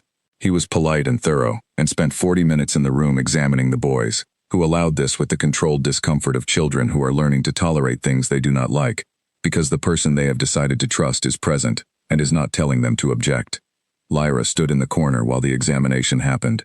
She did not speak. She watched. Dr. Hawthorne found, and said aloud in the dry clinical language of someone making an official report, that both boys were adequately nourished. Both were within normal ranges for their age and build. Both showed evidence of regular sleep. Both showed no signs of distress beyond mild emotional guarding consistent with recent loss, and that the ear inflammation that had been documented in Rael's last medical review 3 weeks ago had resolved. He looked at Lyra when he said the last item. She said nothing. He wrote in his notes and left. Then the senior beta who worked the East Wing corridor, a large and silent man named George, began stopping in the corridor outside the East Wing door in the evenings, not entering, not speaking, just present. Twice Lyra heard his boots slow at the door and stop for a moment, and then move on. This was reported to her by Owen, who knew everything that happened in every corridor and treated this knowledge as his primary professional asset. George has been talking to the women in the laundry, Owen said on the 2nd evening. About the herbs. What specifically? Lyra said. He used a word for what you're doing, Owen said. He was careful about it, which meant it was not a word he wanted to say to her face. Something about unnatural influence, about omegas and what they can do in a room when they decide to do it. Lyra listened to this carefully. What do you think? She said. Owen was quiet for a moment, which was unusual for him. I think George has never been in that room, he said finally, and I have, every day. He looked at the tray he was holding. You don't do anything, he said. You sit on the floor and you read, and you don't tell them what to feel. That's, he stopped. I don't know the right word for that. Ordinary, Lyra said. People aren't saying it's ordinary, Owen said. No, she agreed. He left. She stood in the room with the evening and the boys and the now complete smell of the herb pouch, and thought about George in the corridor, and the laundry women, and the word Owen had not wanted to say. She knew the word. She had heard it before. In 2 of the 6 houses, the word had arrived before the end did. It was the word that got used when someone was doing something that worked but that no one understood, and the not understanding needed an explanation that was larger than the truth, which is very small and very simple, that she sat on the floor and read and waited. She did not say this to the boys. There was no version of it that would have helped them. Instead, she opened the book, turned to the chapter where the woman in the story had finally learned one street of the new city by heart, and read it aloud in her usual unhurried way, and Wren came and sat near her after the 3rd paragraph, and Rael came and sat near Wren, and the 3 of them sat in the evening that was turning dark at the window, and listened to a story about someone learning, slowly and imperfectly, how to be somewhere new. When it was late, when the boys had gone to sleep and the room was quiet, Lyra got up and went to the window and stood in the cold air that came through the inch-wide gap and looked at the high palace wall and the dark sky above it. She was making plans. She had not admitted to herself that she was making plans until now, standing at the window in the dark, but she was. She was thinking about what happened if the sequence continued, about what she would do when the end of it arrived, because the end of it would arrive. She could feel this, not with despair but with the same clear-eyed practicality she applied to most things. Things that end. The question is what happens during them. She thought about the boys, about Wren's jaw, less set now than it had been, about Rael's cloth, which had moved from gripped fist to open hand, to folded in a pocket to left on the bed. She thought about the storm that had come through the room on the 3rd day, and what it meant that it had come and Wren had survived it and come out the other side of it less defended, not more. She thought about the king. She thought about the gap in the door, which she had left deliberately, because she had understood by the end of day 8 that the king was in the habit of walking this corridor at dawn, and that a closed door tells a person nothing, and that a gap tells them what is actually there.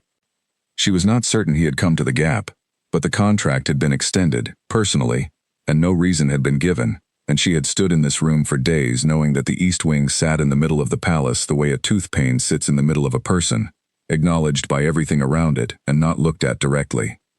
She was trying to be something at the gap, not a performance, just the actual work, visible, so that someone on the other side of the door could see what the actual work looked like.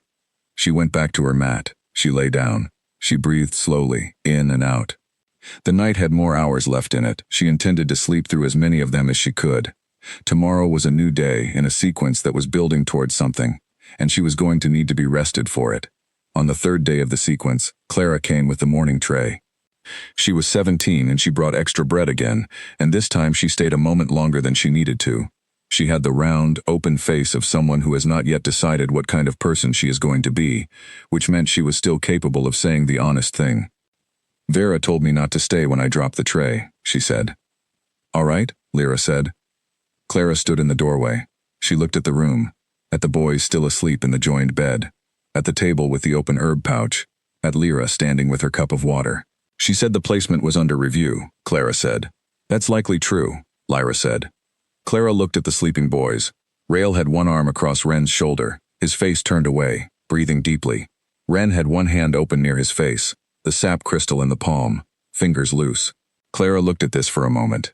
Then she said, Is there anything you need from the kitchen? Very quiet. Lyra looked at her. She saw the offer for what it was, not a grand gesture, just a young woman deciding to be useful in the small way available to her. More pine sap crystals if Barlow has them, she said. Clara nodded. She came back 20 minutes later with a small paper packet, set it on the new tray without comment, and left. Lyra put the packet in her bag. She opened the herb pouch and added a few crystals to the pine sap compartment. The smell deepened, becoming fully itself again. She sat down on the floor and waited for the boys to wake up. The morning was ready when they did. Wren asked about the moon on a Wednesday morning, and it changed everything.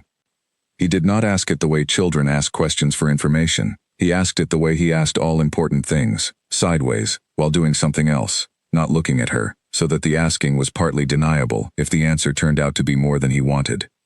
He was at the window.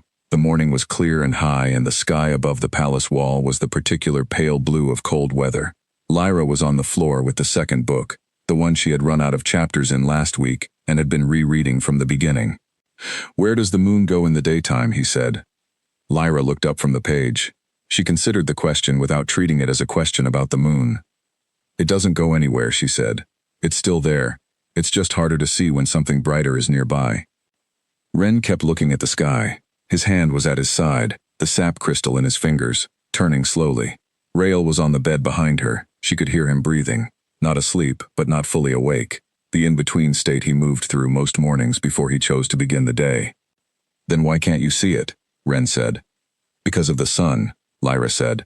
The sun is much brighter, so your eye goes to the sun first. The moon is still there. You just have to look more carefully, and sometimes you can see it, even in the day, if you know where to look. Ren was quiet for a moment. His head turned slightly, scanning the pale blue sky.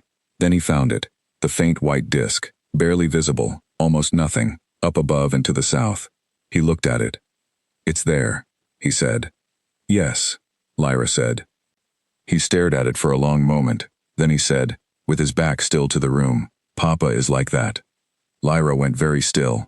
She kept her hand on the book page. She did not look at him. She looked at the floor. I think so too, she said. She said it quietly. She said it because it was true, and because he needed something true from an adult about this specific subject, and because the wrong kind of false comfort at this moment would have closed the door that had just opened slightly. He did not respond to it. He kept looking at the pale moon in the morning sky.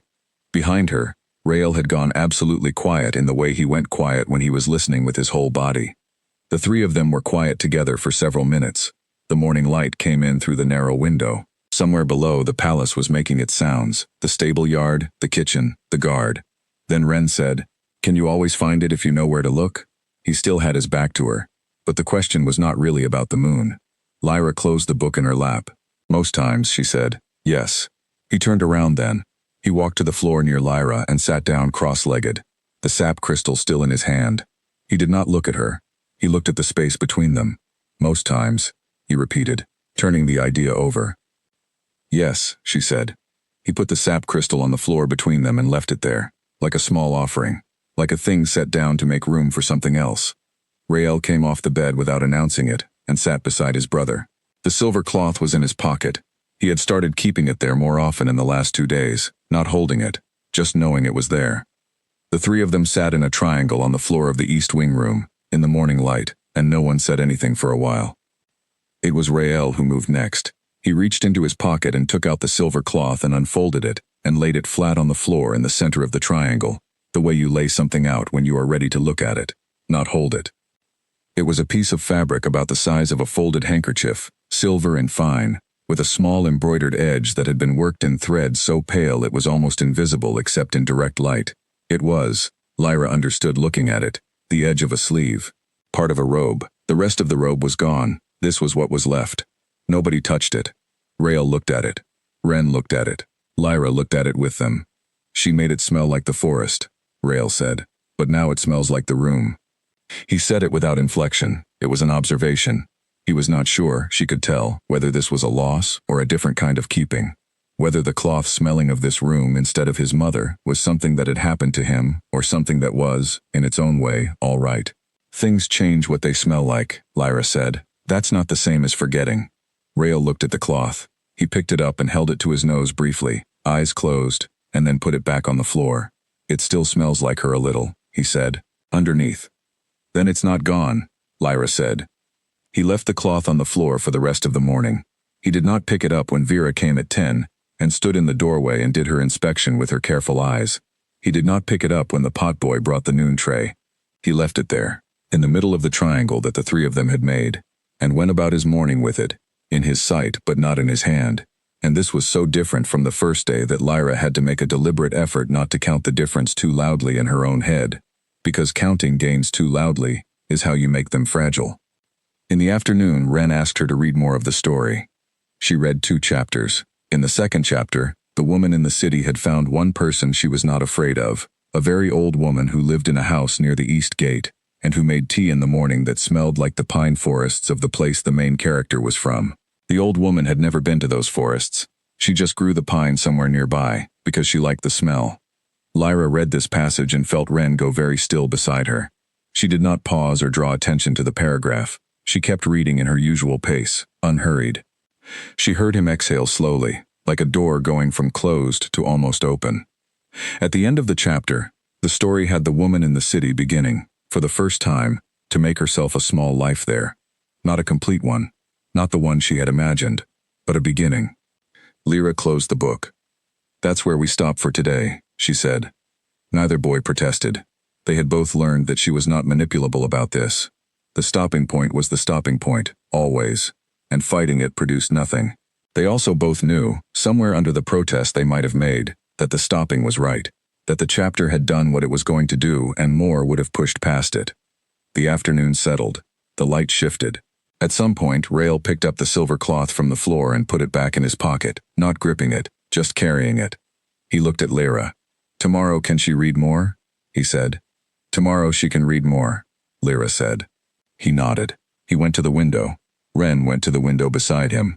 They stood there together in the afternoon looking out at the palace wall and the sky, which had the cloth-white color of clouds coming in from the west. Lyra looked at them and looked away, and picked up the book and smoothed the cover. She thought about the pale moon in the morning sky. She thought about what Ren had said about his father. She thought about most times.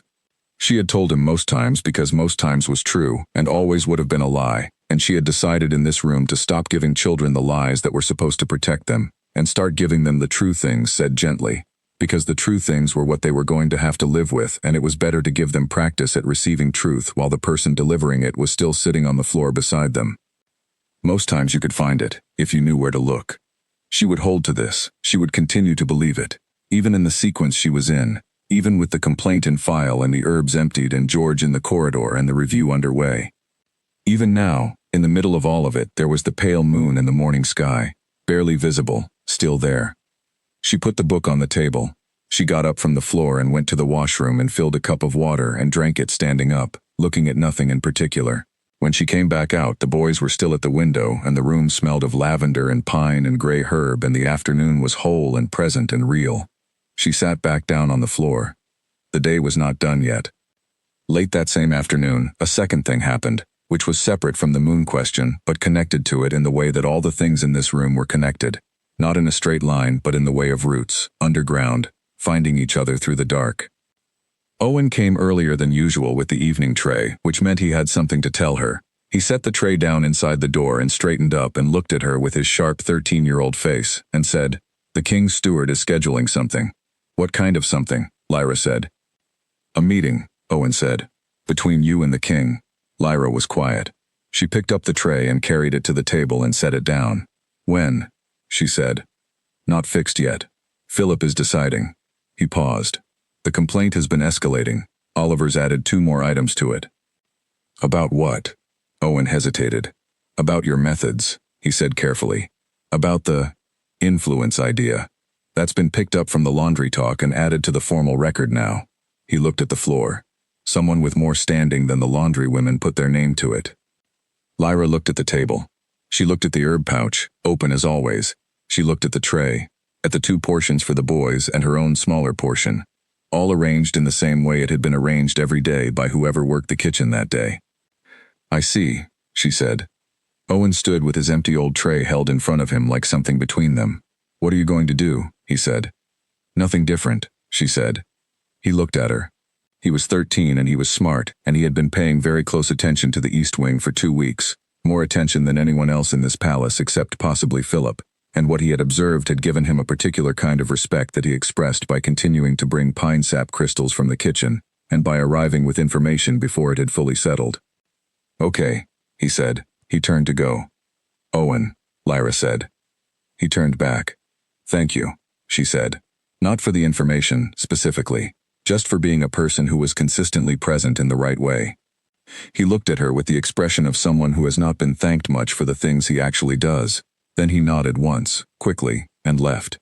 Lyra stood at the table for a moment. She looked at the evening tray. She looked at the herb pouch. She looked at the room, the joined bed in the center, the open floor space, the books on the table, the window where the light was now the deep gold of true evening. She called the boys to dinner. They came. They ate. The conversation was ordinary. Rael asked about the next chapter. Ren said he was not cold even though the window gap was letting in the evening air. Rael said Ren was always not cold even when he was cold. An argument so ordinary it was almost domestic. almost like a room where children lived, rather than a room where children survived. Lyra ate her own portion and said little, and looked at the window and thought about the scheduled meeting that was not yet scheduled, and about what she was going to say in it when it arrived, and about how to say it in a way that had a chance of being received. She was going to have to talk to the king, not to Vera, not to Harriet, not to Oliver. The king. The man who walked the east corridor at dawn and had stood at the gap in the door and seen his son asleep in a stranger's lap and gone away without speaking. The man who had signed the contract extension personally, without explanation, with 3 extra seconds before the pen moved. She was going to have to look at him directly and say the true things, the same way she gave the boys the true things, gently but without decoration, and she was going to have to do it in a room where the furniture was arranged to communicate authority, and she would have no floor to sit on, and no herb pouch to open, and no book to hold in her lap while she organized her thoughts. She was going to have to do it standing up, in whatever room they put her in, and say, "Your boys are not broken, and they are not cursed, and nothing I have done is unusual. Your boys are grieving, and I sat on the floor with them and waited, and the waiting is what they needed, and if you let the complaint remove me before the waiting has done what it is going to do, you will be starting again from the beginning in a room that was just beginning to become something livable." She would need to say this without saying it badly, without making him feel accused, without losing the thread of it in her own frustration, which was beginning to build, low and steady, under the surface of the days. She breathed in. She breathed out. The boys had finished eating and were talking to each other in the low voices they used when they had something private to say, leaning toward each other the way twins lean, using the language that is mostly not words. She watched them and let her frustration be what it was, somewhere under everything else, and then she picked up the empty tray and set it outside the door for the morning collection, and came back inside and closed the door and went to her corner. She was still here. That was the thing. Whatever was coming, she was still here now, and now was the time she had, and the time she had was the time she needed to use. She picked up the first book, not the Frozen Sea story, the other one, the one she had found at the bottom of her bag, and looked at the spine, and thought about what to read to them next. This was a problem she could solve tonight, and solving it would give her tomorrow, and tomorrow she could figure out what came after. The boys settled into the bed. The silver cloth was under Rael's cheek, loose and open. The sap crystal was in Wren's closed hand. Lyra turned the book over and opened it to the first page, and read the first sentence to herself, checking whether it was the right beginning. It was. She would read it to them tomorrow, when the morning came and they woke up ready for something new to come in. She put the book on the table and turned out the last torch and lay down in her corner in the dark. Outside, the palace was quiet. The guard made his first round. The kitchen fires died to their nightly coals. And in his study, Cale sat for a long time before the unlit fireplace with the formal complaint document in his hands and the assessment report and the contract extension form, all of them, and read them again in the lamplight, one by one, the way he read things when he was looking for the thing in them that he had not yet found. He set them on the desk. He looked at the wall that faced the east wing. He sat there for a while in the quiet. Then he told Philip, in the morning, to schedule the meeting. In the east wing, Lyra did not know about the sitting by the unlit fireplace, or the 3 documents read and reread, or the instruction given to Philip at first light. She woke in the morning before the boys, as she always did, and filled her cup from the clay jug and stood at the window in the gray pre-dawn air, and thought about the day ahead with the same clear-eyed steadiness she had brought to every morning in this room. She was tired, that was honest. She had been in this room for almost 2 weeks, and she had slept on a thin mat on a cold floor, and she had carried the weight of 2 grieving children through the nights without anyone to talk to about any of it, because there was no one to talk to, and there was nothing to say about it that was not better expressed by simply continuing. She was tired, and she was steady, and she was still here. The morning light came in. Rael turned over in the bed and made a small sound and put his hand flat on the mattress and went back to sleep. Wren was still, completely, the way he slept when he was genuinely deep under, which he was more often now. Lyra drank her water and watched the pale sky above the palace wall. Somewhere up there, she knew, the moon was still present, doing what it always did, which was to remain, visible or not, whether anyone was looking for it. She put her cup down. She went and opened the herb pouch and let the room fill with what it was going to be. The day began. The meeting was on a Thursday morning. Lyra was told the night before, by Philip himself, who came to the east wing door and knocked. The only person in the palace who had knocked, she noted, every single time, and told her she was expected in the king's study at 9 the following morning, and that Edna would take the morning watch with the boys during that time. She said she would be there. She spent the evening neither dreading nor preparing in any elaborate way. She did what she always did in the evenings, read to the boys, ate her own dinner, tidied the room without being told, and she slept as well as she had been sleeping, which was not deeply but consistently, the sleep of someone whose body had reached an understanding with the situation it was in. She dressed in the morning in what she always wore, her plain clothes, clean and presentable, the brown button repaired now with thread from her bag, which she had found to be roughly the right color. She was not going to arrive in front of the Alpha King in something she was not, for the same reason she did not perform anything in front of the boys. The performance always runs out, and what is underneath it is what has to be lived with. She knocked on the study door at 9 exactly. "Come in," said a voice. The room was large, that was the first thing, larger than she had expected, with high ceilings and a wide desk and windows on two sides that let in the morning light from the east and the north simultaneously. It was a room designed to communicate the scale of the person who worked in it. Lyra walked across it to the chair that was positioned in front of the desk and waited. Cale was standing. He was standing at the east window, which surprised her, because most men with desks of that size used them as deliberate furniture when they wanted to communicate authority. He had his hands at his back and he was looking out the window, and he was the largest person she had been in a closed room with, which she had known because people described the Alpha King in physical terms before other terms, and yet it was still a different thing to be in the room with him than to know this fact from a distance. He turned around. She had not formed a picture of his face before this, which was a practice she had learned to stop after the third house, because pictures formed in advance were always wrong. His face was like what Ren's face would be in 30 years, if Ren's face grew into something that had been carrying a very large weight for a very long time. The silver eyes were the same eyes, the jaw was the same. Everything else was what happened to those features over time in a body that had not rested properly. He looked at her, she looked at him. He gestured at the chair. She sat down. He went to the other side of the desk and sat down. He did not pick up any of the documents on the desk. He put his hands flat on the surface, and she recognized this. It was what she did on the floor when she was trying to be plainly present. "You've been in the placement for 12 days, he said. "Yes," she said.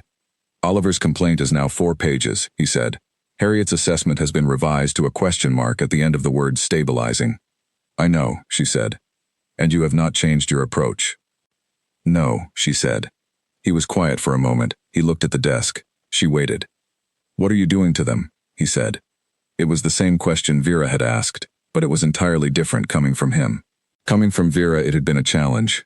Coming from him it was something that had been held for a long time, and was being set down carefully because he needed the real answer. She looked at him for a moment before she answered. She looked at the place under the exhaustion and the authority, and the 12 days she had been in this palace, and the 4 months before that had happened to this man's face. "I'm letting them miss her," she said. The room went very quiet. Not a dramatic quiet, not the quiet of a revelation landing, just the quiet of a true thing said plainly in a room, where the windows admitted a lot of light, and the desk was very large, and the man on the other side of it had put his hands flat on the surface to stay present. He did not move.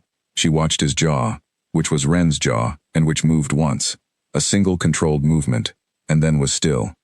"Everyone before you," he said. His voice was exactly the same pitch. He was very practiced at keeping his voice at exactly the same pitch. "Everyone before you tried to redirect them. Structured schedules, activities, engagement, education, the appropriate grief support protocols recommended by the High Council." "I know," she said. "None of it worked." "No," she said. "It wouldn't." He looked at her. "Why?" She thought about how to say it. She thought about the woman on the frozen sea, and the city that was smaller than the stories said, and the old woman with the pine tea near the east gate. She thought about Ren at the window with the moon, and Rael's cloth unfolded in the center of the floor. Because they were not ready to be redirected, she said. They needed to be in the grief first. You have to be somewhere before you can go from it. They were being pulled before they had fully arrived. So they kept pulling back. He was very still. "And you let them arrive," he said. "I sat on the floor and waited," she said. "That's the whole of it. There is no more to it than that." He looked at his hands on the desk. He was quiet for long enough that she had time to notice the quality of the light in the room, and the way it fell across the documents, and the 2 inkwells on the desk, both full, and the cup of cold tea that had been there since before she arrived. "The herbs," he said. "Lavender, pine sap, gray herb," she said, "nothing more. The pine sap smells of the eastern forest. Their mother was born in the Eastern Territory." He looked up at her. "How did you know that?" "Ren told me," she said, without meaning to. He was quiet again. She saw something move in his face. Not on it, under it. The particular movement that faces make when they are trying to contain something that does not fit in the available space. He talked to you, he said. Yes, she said. About her. Yes. He looked at the desk. He hasn't spoken about her since. He stopped. He picked up one of the documents on the desk and set it down without looking at it. He picked it up again. He set it down again. What does he say? He said. Very quiet, very direct. She was careful. Not because she was protecting Ren exactly, but because the things Ren had said in the room were Ren's, and she would not give them away wholesale to anyone, even his father. But there was one thing she could give. He said that when they used to come to the forest, she liked it there, she said.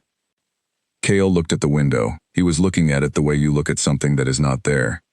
She did, he said. Quiet, plain, a fact. She did not add anything. She let it sit. He looked back at the desk. His jaw had moved again, the same single movement.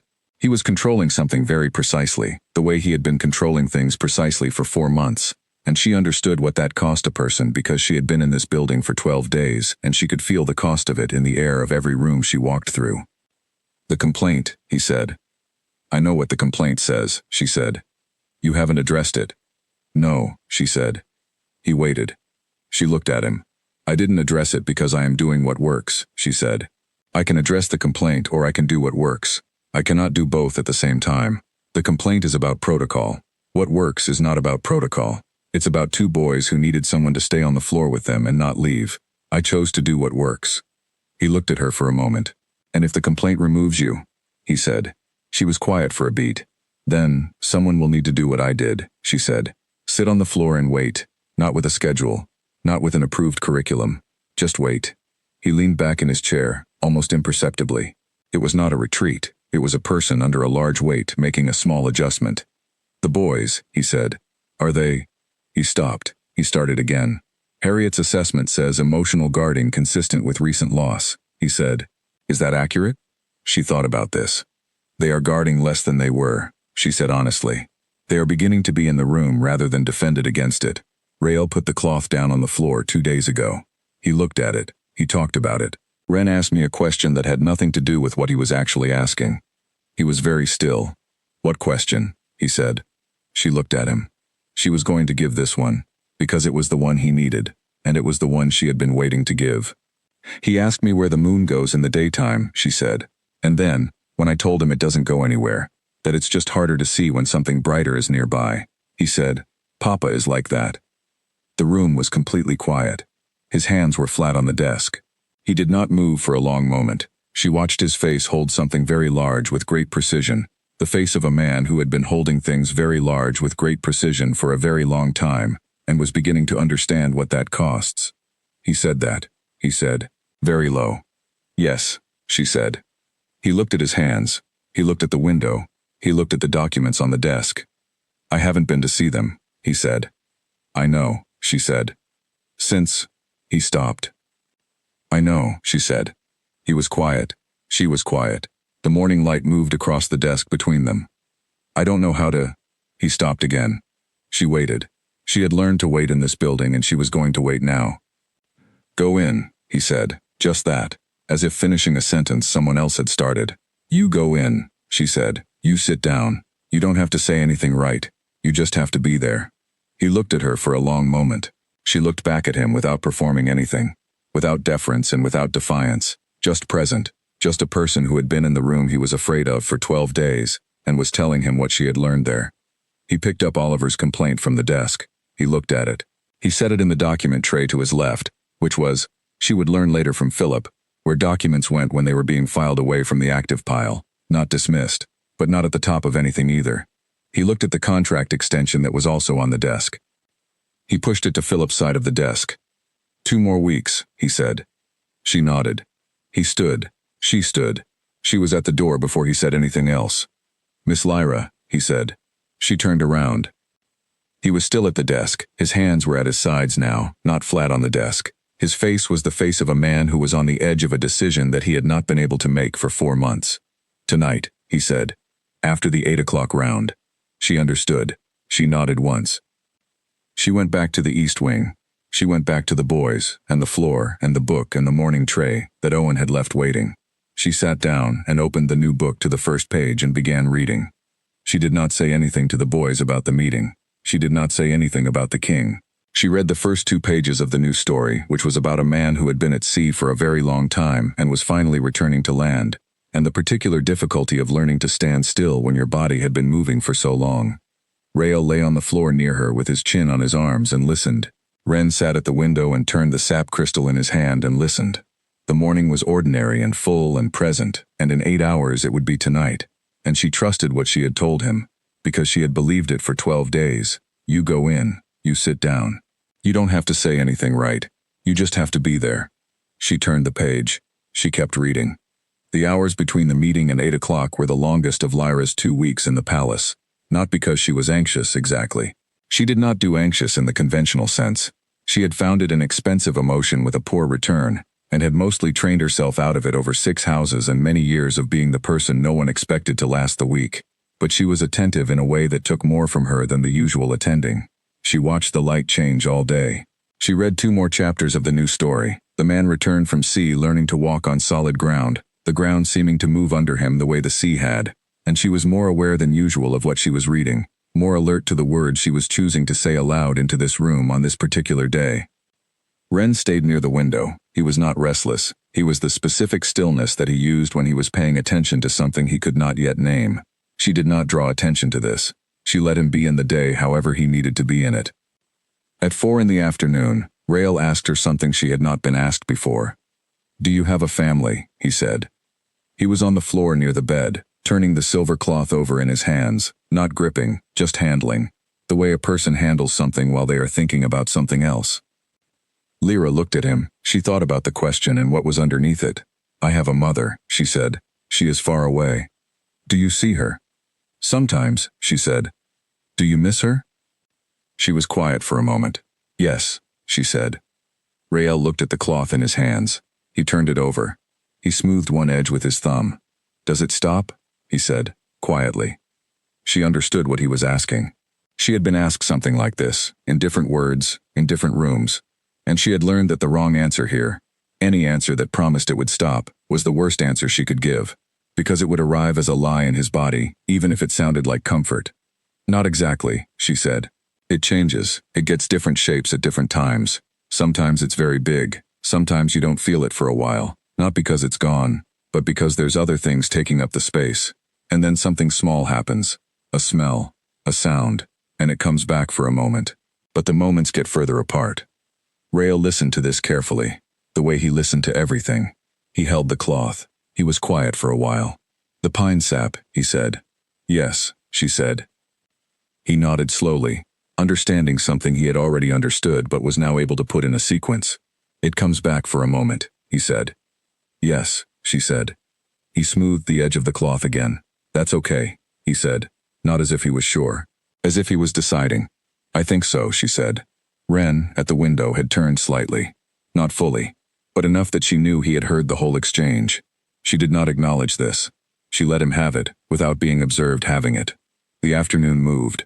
5 o'clock, 6. Owen brought the early supper tray at 6:30 because he had something else to do later, and he set it down and looked at Lyra with his cataloging eyes and said nothing and left. The boys ate. Lyra ate. The room was quiet in the way of rooms that have had a full day inside them and are settling. At 7:30 she told the boys it was time to settle. Neither of them was tired. They had napped in the afternoon, as they often did, which was a thing the formal schedule had forbidden, and which she had allowed because children know when they need sleep, and an hour at 3 o'clock is often what makes 9 o'clock possible. But they lay down in the joined bed without protest, and the usual negotiation about who had more of the blanket was conducted in low voices and resolved in Ren's favor the way it usually was, because Rael always yielded eventually, not from weakness but from the particular generosity of someone who understands that his brother's need is slightly larger than his own. The silver cloth was between them, not under anyone's cheek specifically, just between them, in the space where their shoulders almost touched. At 5 to 8, Lyra sat in her corner and listened to the guard make his round and pass and go on. The clock in the deep palace marked 8. She sat in her corner and waited. At 11 minutes past 8, she heard something in the corridor. Not the guard. The guard had a specific rhythm. This was different. These were deliberate footsteps, measured and controlled, but not in the rhythm of a patrol, in the rhythm of a person walking toward something they have decided to walk toward. They stopped at the door. Lyra did not move. She did not look at the door. She looked at her hands in her lap. The door opened. She heard him enter. She heard his footsteps on the stone. Large, careful, the specific careful of a very large person trying not to wake sleeping children. She heard him stop somewhere in the middle of the room. She heard him exhale. It was the exhale of a man who has finally entered a room after standing outside it for 4 months. The specific release of a person who has arrived somewhere they have been afraid of. She did not look at him. She heard him sit down. The floor. He had chosen the floor, not the chair at the wall. The floor. She heard the sound of him settling his large frame onto the cold stone, and then quiet. She did not say anything. She had told him, "You don't have to say anything, right? You just have to be there." She was not going to undercut this by speaking. The room was very quiet. The boys breathed steadily in the joined bed, asleep, truly asleep, 12 or 13 nights now of genuine sleep. In the torchlight the room was warm-toned, the shadows soft, the herb pouch open on the table doing what it always did. He sat on the floor of his son's room. A long time passed. She did not know exactly how long. She was not counting. Then Rael, deeply asleep, shifted. His hand moved, out from under the blanket, and landed near the silver cloth and closed around the edge of it loosely, the way sleeping hands close around things they know without looking. He did not wake up. But his hand had moved toward the cloth in the direction of his father, which meant it had moved in Cale's direction, and the cloth's edge was now visible in the torchlight, silver and fine, the embroidered edge of something that had been part of Seraphine. She heard the sound Cale made. She would not have been able to describe it to anyone. It was not a word. It was not quite a sound either, in the conventional sense. It was the sound of 4 months of something very large moving, finally, because the thing it had been pressed against had given way. She closed her eyes. She listened to the room breathe. A long time later, half an hour, maybe more, maybe less, she heard him get up from the floor. She heard him stand. She heard him look at the boys, the particular quality of attention that looking has when the person looking is a parent looking at sleeping children. He walked to the door. He stopped at the door. 11 minutes, he said, very quiet. She was not sure at first who he was addressing. He said, "That's how long I've been inside since." He stopped. She waited. 11 minutes, he said. He said it like a man who is marking something, recording it in himself, making it real by saying it aloud. He went out. The door closed without a sound. Lyra opened her eyes. She looked at the ceiling of the East Wing room, at the stone above her in the torchlight. She breathed in the lavender and pine and gray herb smell of a room that had become something other than what it was when she arrived. She felt the tiredness in her thoroughly then, not just the surface tiredness of 2 weeks on a thin mat, but the deeper kind that comes from carrying something heavy over a long distance and then setting it down far enough that you can finally feel how heavy it was. She sat with this for a while. Then she lay down. She pulled her coat over herself against the cold. She closed her eyes. Tomorrow was its own thing. Tonight was enough. The twins asked for their father on a Friday. Not together, not a coordinated request. It was Rael who said it first, on the morning of the 15th day, and Wren who came in from the window and stood very still when he heard Rael say it, and then looked at Lyra with a face that contained an entire question. Rael said it while eating breakfast. He said it plainly, the way he said most things, without preamble, without performing casualness, just directly. He set his bread down on the tray and looked at Lyra and said, "Can father come?" Lyra looked at him. She looked at Wren at the window. "I can ask," she said. Wren said nothing. He turned back to the window. His hand had gone to the sap crystal in his pocket, and she knew it was there by the way his shoulders shifted. She wrote a note to Philip after breakfast and gave it to Owen at noon. The reply came before 2. The king would come that evening, after the 8 o'clock round. She told the boys at 4. She did it as plainly as possible, without making it large, because making it large would give it the weight that would make them either brace for it or not believe it, and she wanted neither. "Your father is coming this evening," she said, "after 8. Wren turned from the window. He looked at her for a long moment. He looked at the room, the joined bed, the open floor, the table with the books and the herb pouch, the mat in the corner. She watched him take inventory of the room with his eyes, as if he was checking it for readiness. Then he sat down on the floor. He picked up the sap crystal and held it in his closed fist. He did not say anything. Rael picked up the silver cloth and held it loosely in both hands, not pressed to his face. Just in his hands. He said, "Will he stay?" "I don't know," Lyra said. "Will you stay?" he said. She had expected this. "I'll be in the corner," she said. He looked at her. He was deciding something. She could see it, the thoroughness of it moving behind his silver eyes. He was deciding whether her presence in the corner was sufficient, whether the room would hold what was going to come into it. He looked at the cloth in his hands. He folded it once and put it on the bed beside him, open, visible. "Okay," he said. The afternoon took a long time to finish. Lyra read to them. The man returned from sea, who was now beginning to recognize his own house again, who was finding that the rooms he had known for years were strange to him, and familiar at the same time, which was a condition the story treated not as a problem, but as what it actually is. The ordinary experience of returning to something after a long absence. You are changed and the thing has not changed, and the space between who you were and who you are is where the strangeness lives. Wren was close to her while she read, not beside her, but in the same quadrant of the room rather than at the window.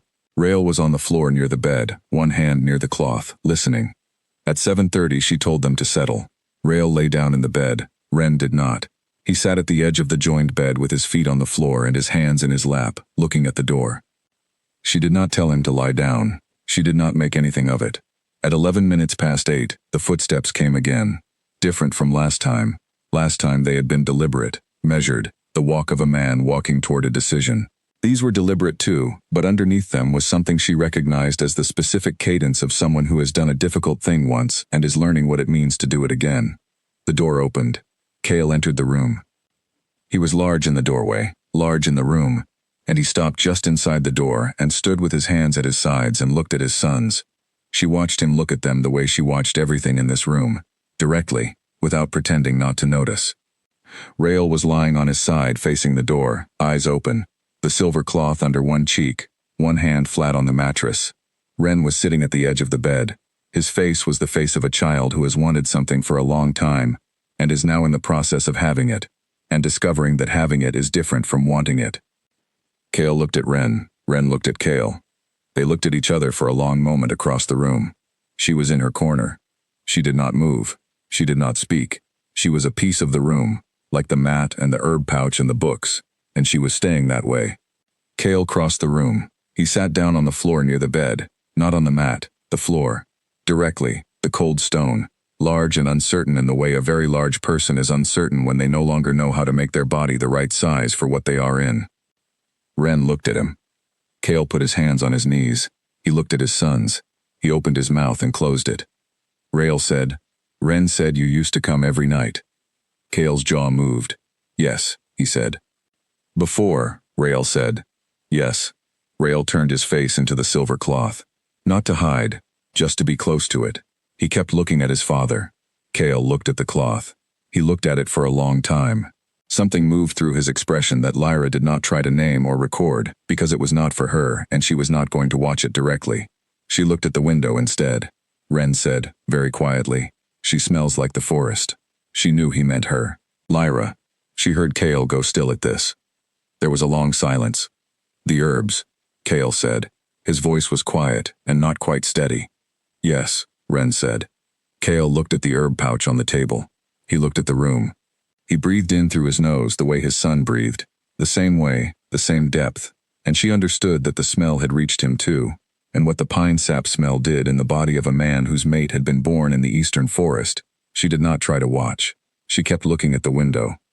She heard Rael shift in the bed. Then she heard the specific sound of a child getting up and sitting down very close to another person, the way children sit when they have decided the distance has been wrong for too long. She did not look. She heard Cale exhale, the same exhale as the night before but larger, as if the one from last night had only been the first breath out, and this was the second, the one that goes deeper. She stayed in her corner and let the room do what it was doing. The clock marked 9 at some point, then 9:30. She had been sitting for a long time and the stone was cold, but she did not move. The fire of the moment in the center of the room was too carefully built to disturb with any motion from the outside. At some point after 10, she heard Cale's voice. Low, not quite a full voice, the voice you use in dark rooms with sleeping children. Wren had fallen asleep. She had heard his breathing change around 9:45. Rael was still awake. She knew his sleep breathing and this was not it. Cale said, in that low voice, "He's asleep." Rael said. He always falls asleep first. A pause. Does he? Cale said, as if this was new information, as if he had known this once and the knowing had been out of reach for 4 months and was now available again. He pretends he doesn't, Rael said. A pause that was almost a sound, the sound of Cale understanding something about his son that he had not understood. I know, he said finally, as if this too had returned to him. He has always been like that. Rael was quiet for a moment. Then, why didn't you come? The room held this question. It was a child's question, direct and clear, without accusation but without any softening either, because 5-year-olds do not yet know how to soften the questions that matter most to them. Cale was quiet for a long time. I didn't know how, he said. Rael considered this. Lyra said you didn't know how, he said. A pause. Did she? He said. She said you probably wanted to, Rael said, but you didn't know how. Another pause. She was right, he said. Rael was quiet for a moment. She knows things, he said. Yes, Cale said. Something in his voice had shifted, not dramatically, just a degree or two from the controlled direction it had been in when he entered the room. Does it get easier? Rael said. He was not asking about coming to the room. She knew what he was asking, and Cale knew what he was asking. She heard Cale breathe in slowly. She listened for what he was going to say. She had told the boys truths gently, and she had meant it every time, and she did not know whether he was the kind of man who did the same. I think so, Cale said. Careful, honest, not promising more than careful honesty could deliver. Rael was quiet. Then, Lyra said the moments get further apart. Yes, Cale said. I think so. Another pause. She said it doesn't stop. Rael said. No, Cale said. It doesn't stop, but further apart. Yes. Rael was quiet for a long time. Then she heard the particular quiet of a child who has said the thing he needed to say and is now doing the other necessary thing, which is settling into sleep, the body releasing its grip on the day inch by inch. A long time after that she heard Cale get up. She heard him stand beside the bed for a moment. She heard him look at his sons. Then he turned toward the room. He saw her in the corner. She was looking at the window. She heard him look at her. She looked at him. His face, in the low torchlight, was the face of a man who has walked back into a room he had closed off and found it different than he remembered. Not easier, not solved, just different, already different, just from having been in it. He did not say anything. She did not say anything. She looked at his hands at his sides. His hands were open, that was all. They had unclenched at some point in the last 2 hours. She did not draw attention to this. She just saw it. He walked to the door. He opened it. He stopped. He said, "Good night." "Good night," she said. He left. The door closed behind him without a sound. Lyra sat in her corner in the quiet room and let the evening settle around her. The herb pouch on the table, the 2 sleeping boys in the joined bed, Rael's hand over the silver cloth, Wren's face toward the window, the thin mat in the corner where she slept. She breathed in slowly, lavender and pine sap and gray herb. The smell of this room, which had become a specific smell, her smell in this room, and also, now, the smell of something that had happened here tonight that she would not call by any name for several days yet. She would not call it healing, not yet, but something. She sat in the quiet and let the night have its hours, and when she lay down and closed her eyes, she fell asleep more completely than she had since the first night, which was not nothing. It was, in fact, exactly what it was, a person resting, fully, in a place where something real had happened. The next morning was a Saturday, and the king came again. She did not know he would come until she heard the knock on the door at 8 in the morning. The knock, not the handle turning, not the authority entry of Vera or Harriet or Oliver. A knock. The boys were awake. Wren was at the window. Rael was on the bed with the cloth in his hands, not gripping. They both heard the knock, and both went very still in the way they went still when the quality of what was outside the door was uncertain. Lyra went to the door and opened it. Cale was standing in the corridor.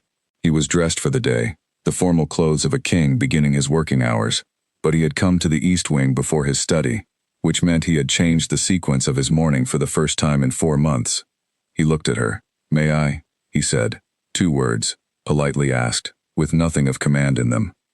She stepped back from the door. He came in. He stood in the room and the boys looked at him and he looked at them. In the morning light he was different than he had been last night, not smaller, never smaller, but somehow more visible, which is what daylight does. Wren said, "You came back." Yes, Kale said. Ren looked at him for a moment, the assessing look. Then he turned back to the window. But he did not turn all the way back to the window. He turned 3/4, which left a quarter of him facing the room. Rael moved on the bed. He moved toward the edge of it, toward the room, a small movement, and then put the silver cloth on the mattress beside him and looked at it, and then up at his father. Kale saw this. He saw the cloth on the mattress. He walked, slowly, to the near edge of the joined bed and sat down on it. He sat at the same level as his son. His large hands were on his knees. Rael looked at him. Kale looked at Rael. Then Rael picked up the silver cloth and held it out. Lyra was at the table. She picked up the first book and opened it, not to read, just to hold, just to be occupied with something that was not watching what was happening on the bed. But she watched from the edges of her attention, the way you watch something that does not belong to you, but that you have been tending for a long time, and care about very much. Kale looked at the cloth that his son was holding out to him. She heard his breath change, just once, quickly, and then controlled again. He put out his hand. Rael put the cloth in it. Kale closed his hand around it very gently, the way you hold something made of material that has been handled enough to be fragile, and he looked at it in his hand, and the morning light came through the narrow window and caught the silver thread in it, and made it briefly bright. He held it for a moment. Then he gave it back to Rael. Rael took it. He held it. He looked at his father. She smelled like the forest, he said. Yes, Kale said. She did. Rael looked at the cloth. He smoothed the edge with his thumb.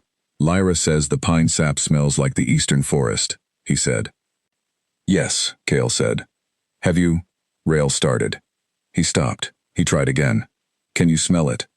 Kale looked at the herb pouch on the table. Yes, he said. Rael looked at him with the thorough silver eyes. Is it okay? He said. She understood what he was asking.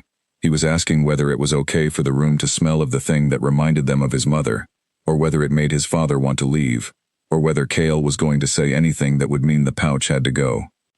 Kale looked at the pouch. He looked at the cloth in Rael's hand. He looked at Rael. Yes, he said. It's okay. Rael considered this. Then he put the cloth back on the bed and looked at his father with the expression of a child completing a calculation. Can you come again? He said. Yes, Kale said. Tomorrow? Yes, he said. Ren, at the window, had gone completely still. He was not looking at the room. But she saw his shoulder drop half an inch, which was, on Ren, the equivalent of a great exhale. Kale sat on the bed for another hour. He did not make conversation. He did not ask questions or propose activities or try to fill the space with anything. He sat. He was in the room. He was there, the way she had said he needed to be there. And the boys moved around him, the way children move around a presence they are beginning to trust, not yet toward, but no longer away. At 10, Kale stood. He looked at the room. He looked at Lyra. The complaint, he said. She waited. It's filed, he said. It stays filed. Oliver will have to accept that. She nodded. He looked at the herb pouch. The herbs are fine, he said. I'll tell the physician. She nodded again. He moved to the door. He put his hand on the door and stopped and looked at the room once more. At Rael on the bed with the cloth. At Ren at the window. And she saw what his face did, looking at them. And then she looked away, because that also was not for her. He left. Rael looked at the door for a moment after it closed. Then he looked at Lyra. He's coming tomorrow, he said. Yes, she said. Rael smoothed the cloth on his knee. Is he coming the day after tomorrow? He asked. You could ask him, she said. Rael thought about this. Can you ask him? He said. You can ask him yourself, she said. You have the words for it. You just said them to me. He looked at the cloth. He turned this over the way he turned everything over, carefully, from all sides. Then he nodded once, to himself, the way he did when he had decided something. Ren turned from the window. He did not look at either of them. He walked to the joined bed and climbed up onto his side and lay on his back looking at the ceiling with his hands at his sides and the sap crystal open in his palm. He sat down, Ren said to the ceiling. Yes, Lyra said. On the floor last night, he said. I know because I woke up. He paused. I wasn't asleep when Rael said I was. She was quiet. He sat on the floor, Ren said again, as if the floor was the important part, as if the floor was what he needed to know about. He did, she said. Ren looked at the ceiling. After a moment he closed his hand around the sap crystal. Okay, he said, to no one in particular, or to himself, or maybe just to the room. The morning was full and still, and smelled of what it always smelled of. Outside the narrow window, the Saturday sky was clear and very bright, and if you knew where to look, if you had learned to look past the obvious brightness and find the other thing that was still there, present, waiting, you could see the pale moon in the daytime sky, exactly where it had always been, not going anywhere, just harder to see when something brighter was nearby. There if you looked, there regardless. The last day of the contract arrived on a Thursday. Lyra knew it was the last day the same way she knew what day it was every day in the palace, by the quality of the light and the sound of the morning bell, and the way Owen moved when he came with the tray. She had been here 4 weeks. 4 weeks, which was 2 contract periods, which was longer than any placement she had held since the second house. She had not been told the contract would not be renewed. She had also not been told it would. She packed her canvas bag the way she always packed at the end of a placement, methodically, not emotionally, each thing in its place, the herb pouch last, in the side pocket she could reach without opening the main bag. She did this before the boys woke up. She did not want them to see her packing and draw a conclusion from the packing before she had said anything herself, because conclusions drawn from objects are always less accurate than conclusions drawn from words, and she intended to use words. The bag was packed by 6:30. She put it in the corner and went to the window and stood with her cup of water while the morning arrived. Rail woke up at 7 and sat up in the bed and looked at her, and then at the bag in the corner. He said, "Today." She turned from the window. She looked at him. "The contract ends today," she said. "Yes." He looked at the bag. He looked at her. His face was doing a complex thing, not panicking, not the stormy face of the first days. The face of a child who has learned, with some difficulty, how to receive difficult information while remaining present. Ren woke up at Rail's voice. He was awake all the way before his eyes were open, the way he always was, and he sat up and saw Lyra at the window and the bag in the corner, and his face went still. She said, "I haven't been told I'm leaving. I've been told the contract ends. Those are 2 different things." Ren looked at her. "Is there a difference?" he said. "Usually not," she said honestly. "But sometimes." He was quiet. He looked at the bag. Then he got out of bed and went to the window and stood beside her, which was a thing he had started doing in the 3rd week, and they stood at the narrow window together and looked at the morning. She did not say anything reassuring that was not true. She had made that rule for herself in this room and she kept it. At 9 o'clock, Philip knocked on the door. Both boys went still.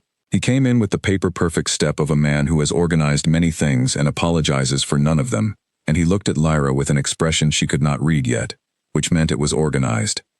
"There's a meeting," he said. "When?" she said. "Now," he said. She looked at the boys. "Edna will," she started. "The king asked for the boys too," Philip said. She looked at Philip. He looked at her with the unreadable organized expression. She turned to the boys. "Put your shoes on," she said.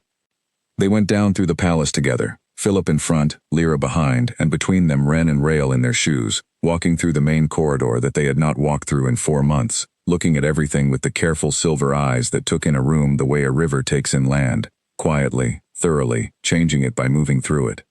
The doors of the great hall were open. She had not been in the great hall before. It was enormous and formal.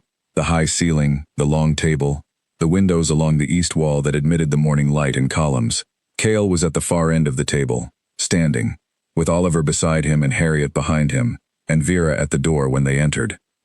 The boys stopped inside the door. They looked at the room. Then Ren walked in. He walked directly to the far end of the table where his father was standing, and stopped in front of him and looked up at him. Cale looked down at his son. They looked at each other across the distance that was still between them, smaller than it had been, but present, the way things are present when they are in process rather than finished. Cale said, "Good morning, Ren." "Good morning," Ren said. Rail had come to stand beside Lyra at the entrance. He was not gripping the cloth. It was in his pocket, and he had his hand over his pocket, knowing it was there. He looked at his father and his brother in the formal room. Cale looked over Ren's head at Lyra. She walked across the great hall. She walked the length of it past Oliver's carefully neutral expression and Harriet's revised and somewhat chastened one, and stopped at a position that was neither at the far end of the table nor at the door. Cale looked at her. He looked at Philip. He looked at the contract document on the table in front of him, which she had not seen before but recognized by its format. "The placement review has been completed," he said. He said it in the voice of a man conducting an official thing officially, which she understood was for the room and the people in it and the record. "Yes," she said. The assessment has been updated. He looked at Harriet. What is the current assessment? Harriet said, in the professional voice of someone who has revised an opinion with difficulty and is doing it with dignity. Placement exceeds standard parameters. Outcomes are substantially above the projected range for this case. Oliver said nothing. Cale looked at the contract on the table. He looked at Lyra. He was not doing anything with his face, because this was an official thing and he was conducting it as an official thing, but his hands were open at his sides. The contract, he said, is not ending. Oliver made a sound. It was a small sound and he caught it immediately and said nothing after it. Cale looked at Lyra. It is being converted to a permanent household position, he said. Senior carer, East Wing. He paused. If that is acceptable. She was quiet for a moment. She looked at the document on the table. She looked at the room, at Oliver and Harriet, and Vera and Philip, at the long table and the high ceiling, and the morning light coming through the east windows. At Wren, standing in front of his father, looking up at him with the flat silver eyes that were not flat anymore. At Rail in the doorway with his hand over his pocket. She looked at Cale. She said, yes. He nodded. And he looked at Philip. Philip produced a second pen from his jacket and placed it on the table and stepped back in the elegant way of a man who has arranged things exactly and is now removing himself from the arrangement. She picked up the pen. She signed the document. He signed it after her. Oliver looked at the signed document with the expression of a man watching a thing he had opposed for 4 weeks become permanent, and managing this with professional dignity and no small amount of difficulty. Harriet looked at it with the expression of a woman who had started with a question mark and was now understanding what the answer had been the whole time. Vera looked at it and said nothing and then said, to no one in particular, I'll have her room moved from the East Wing corner to the proper staff quarters. No, Lyra said. Vera looked at her. I'll stay in the East Wing, Lyra said. Vera opened her mouth. The boys sleep better when I'm nearby, Lyra said. Plainly. No apology. Vera looked at Cale. Cale looked at the document. The East Wing, he said. That's fine. Vera closed her mouth. Wren looked up at his father. She's staying, he said, not as a question. Yes, Wren looked at Lyra. He did the specific look, the long assessment, taking her in from the place he was standing, as if he was counting something. As if he was making a sum of all the days and the floor and the sap crystal and the moon question and the storm on the third day and the book and all of it. He said, okay. He turned and walked to where Rael was standing and stopped beside him. Rael took his hand out of his pocket. He did not take the cloth out. He just had his hand out of his pocket, empty and open at his side. The great hall was quiet in the way great halls are quiet when the thing that needed to happen has happened. The morning light came in from the east windows and moved across the long table and the signed document and the faces of the people in the room. Outside the palace gate, in the direction Lyra would go on her days off, the world was going on in its usual way. Market day in the nearest town, the roads busy with carts, the forest at the territory's edge beginning its spring change, the green coming in slow and unstoppable through the brown of the past months. She would not go there today. She would go back to the East Wing, where the mat in the corner was hers now for a different reason than before, and the herb pouch on the table was where it would remain, and the book on the low shelf was the first of what would become several, and the joined bed in the center of the room was where 2 boys would sleep tonight as they had slept for the past 2 weeks, as they would sleep going forward. She would go back, she would sit on the floor, she would read. That was the whole of the work, that was the all of it. There was no more to it than that. She picked up her pen from the table. She put it in her bag, the canvas bag with the 2 mismatched buttons, the newer brown one still holding. She put the bag on her shoulder. She looked at the king across the table. His face was, in the morning light, different than it had been 4 weeks ago. Not healed, that was not the right word, not finished, but different the way a room is different when someone has been living in it again after a long time of being closed. The particular difference of a used thing versus an unused one. The small ways that presence changes a space. He looked at her. She nodded. He nodded. It was, as communication goes, very small and very complete. She turned and walked to the boys at the door. She stopped between them, one on each side, and looked at the great hall with them for a moment, at the long table and the high ceiling and the documents and the morning light, and then she put her hand briefly on each of their shoulders, one touch, not a grip, just a presence, just to mark the moment as something. Then she turned toward the corridor. Breakfast, she said. They turned with her. They went back through the palace, back through the main corridor and the side stair and the long passage to the East Wing, And when she opened the door and the smell of lavender and pine came out to meet them, Rael made a small sound that was not quite a sound, just an exhale, the particular exhale of arriving somewhere you are allowed to be. Ren walked in without looking at anything specifically. He went to the window. He stood at the window in the morning light and turned the sap crystal over in his hand. Lyra set her bag back in the corner where it had always been, for 4 weeks and now forward. She sat down on the floor. She reached for the book on the table. She opened it to the next chapter. The man returned from the sea was now beginning, slowly and with difficulty, and with many steps taken wrong before the right ones, to recognize his own life again, to make a place in it for what it had become, to understand that the life he had come back to was not the one he had left, and that this was not a loss and not a failure. It was just the shape of things when enough time has passed, and enough has changed. She began to read. The morning came through the window. The sap crystal caught the light in Ren's hand. Rael sat near the bed with the cloth unfolded in his lap, looking at it, and then at the window, and then at her, back and forth, with the steady silver eyes of a boy who was beginning, slowly and imperfectly and in real time, to be all right. She read. The room breathed. The gate of Thornvale Palace turned on its iron hinges below, the same sound it made every morning, the sound of the day opening. Everything had changed. Nothing was finished. The two were true simultaneously, and you had to hold both to understand what had actually happened here, in this room, over 4 weeks, one floor sitting at a time. Lyra turned the page. She did not look up. She kept reading. The morning was full and present and entirely, exactly what it was. 3 days after the signing, Cale came to the East Wing at 8 in the morning. Not the evening, not after the guards round, the morning. He knocked on the door. The knock, the courtesy knock. And Lyra opened it and stepped back, and he came in, and sat down on the floor near the bed, where both boys were sitting up, awake and eating from the morning tray. Ren said, "You came early." "Yes," Cale said. Ren looked at his father with the assessing look. "Why?" he said. Not challenging, just direct. Cale was quiet for a moment. "Because I wanted to," he said. Ren looked at him for another moment. Then he handed his father a piece of bread. It was not a gesture of forgiveness. It was not a declaration. It was a piece of bread, handed by a child to his father on a Thursday morning in a room that smelled of lavender and pine sap and gray herb, and it was the most ordinary thing in the world and also entirely not. Cale took the bread. He held it. He looked at his son.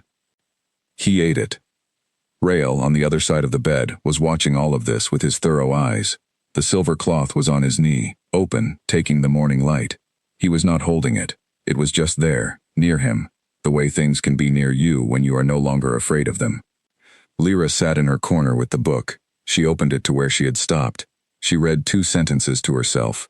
She looked at the room, at the man sitting on the floor between his sons, large and careful and present, eating his son's bread in the morning light. She looked at the window. The sky was clear. She looked down at the page and found her place, and read aloud from the chapter about the man coming back to his life after the sea. He had reached the point in the story where he finally went into the room of the house he had been avoiding, the room he had not been in since before the sea. He went in and stood in the middle of it and looked at all the things in it that were the same and at the light, which was different, because light is always different depending on the time of day and the time of year and the angle of the clouds, and after a while standing there he understood that the room had not been waiting for him. It had simply been the room, and now he was in it, and the 2 things were true at the same time, and that was enough. She paused on this passage a moment longer than the others. Ren was leaning slightly toward his father, not touching, slightly toward. Cale was listening to the story. She turned the page and kept reading. Below, in the kitchens, Barlow was making his fire. Owen was walking the horses. Clara was carrying the laundry. George was making his corridor rounds, now without stopping at the East Wing door, which was a thing that had stopped happening around day 20 without explanation, and without fanfare, the way many things stop happening when the need for them is gone.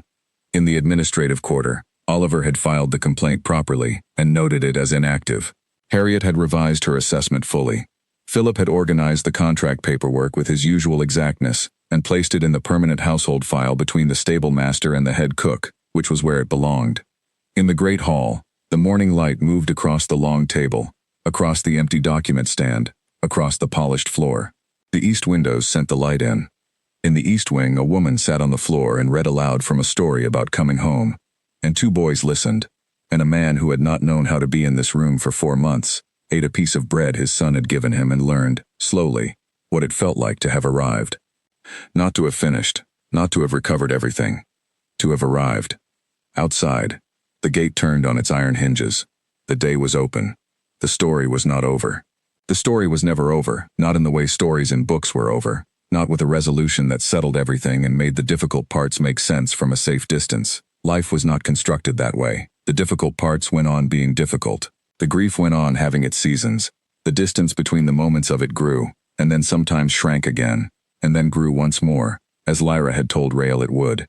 But the room was different now, and the man was in it, and the boys were in it, and the morning was coming in through the window, and the woman on the floor kept reading, because that was the work, and the work was not done, and she was not going anywhere. She turned the page. She read the next sentence. The man in the story put his hand flat on the wall of the room he had been afraid of, and he felt the wall, solid and present under his palm, and he stood there with his hand on the wall for a long time, and then he understood that the room had always been willing to have him in it. The room had always been ready. He was the one who had not known how to enter. He had always been able to enter. He had just not known it yet. Lyra closed the book at the end of the chapter. She set it on the table. She looked at the room. At the king on the floor with his sons. At the herb pouch on the table, open. At the window with the morning in it. "That's where we stop for today," she said. Cale looked up at her. He had a question in his face that was not about the story. She looked at him. She said nothing for a moment. She let him have the question in his face for a moment, because he had earned it, because after 4 weeks and 11 minutes and a piece of bread and all the rest, he had earned the space to have a question without being rushed. Then she said, "Tomorrow there's another chapter." He nodded. He looked down at his sons, one on each side. "Tomorrow," he said, to them or to her or to the room in general. All three, probably. "Tomorrow," Wren agreed, without looking up from the crystal in his hand. Rael smoothed the cloth on his knee, once, slowly. The morning was whole and unhurried, and full of the particular kind of quiet that is not empty but finished. The quiet of a thing that has said everything it needs to say for now and is resting in the truth of it. Outside the window, the pale moon was visible in the bright morning sky if you knew where to look. There if you looked. There regardless.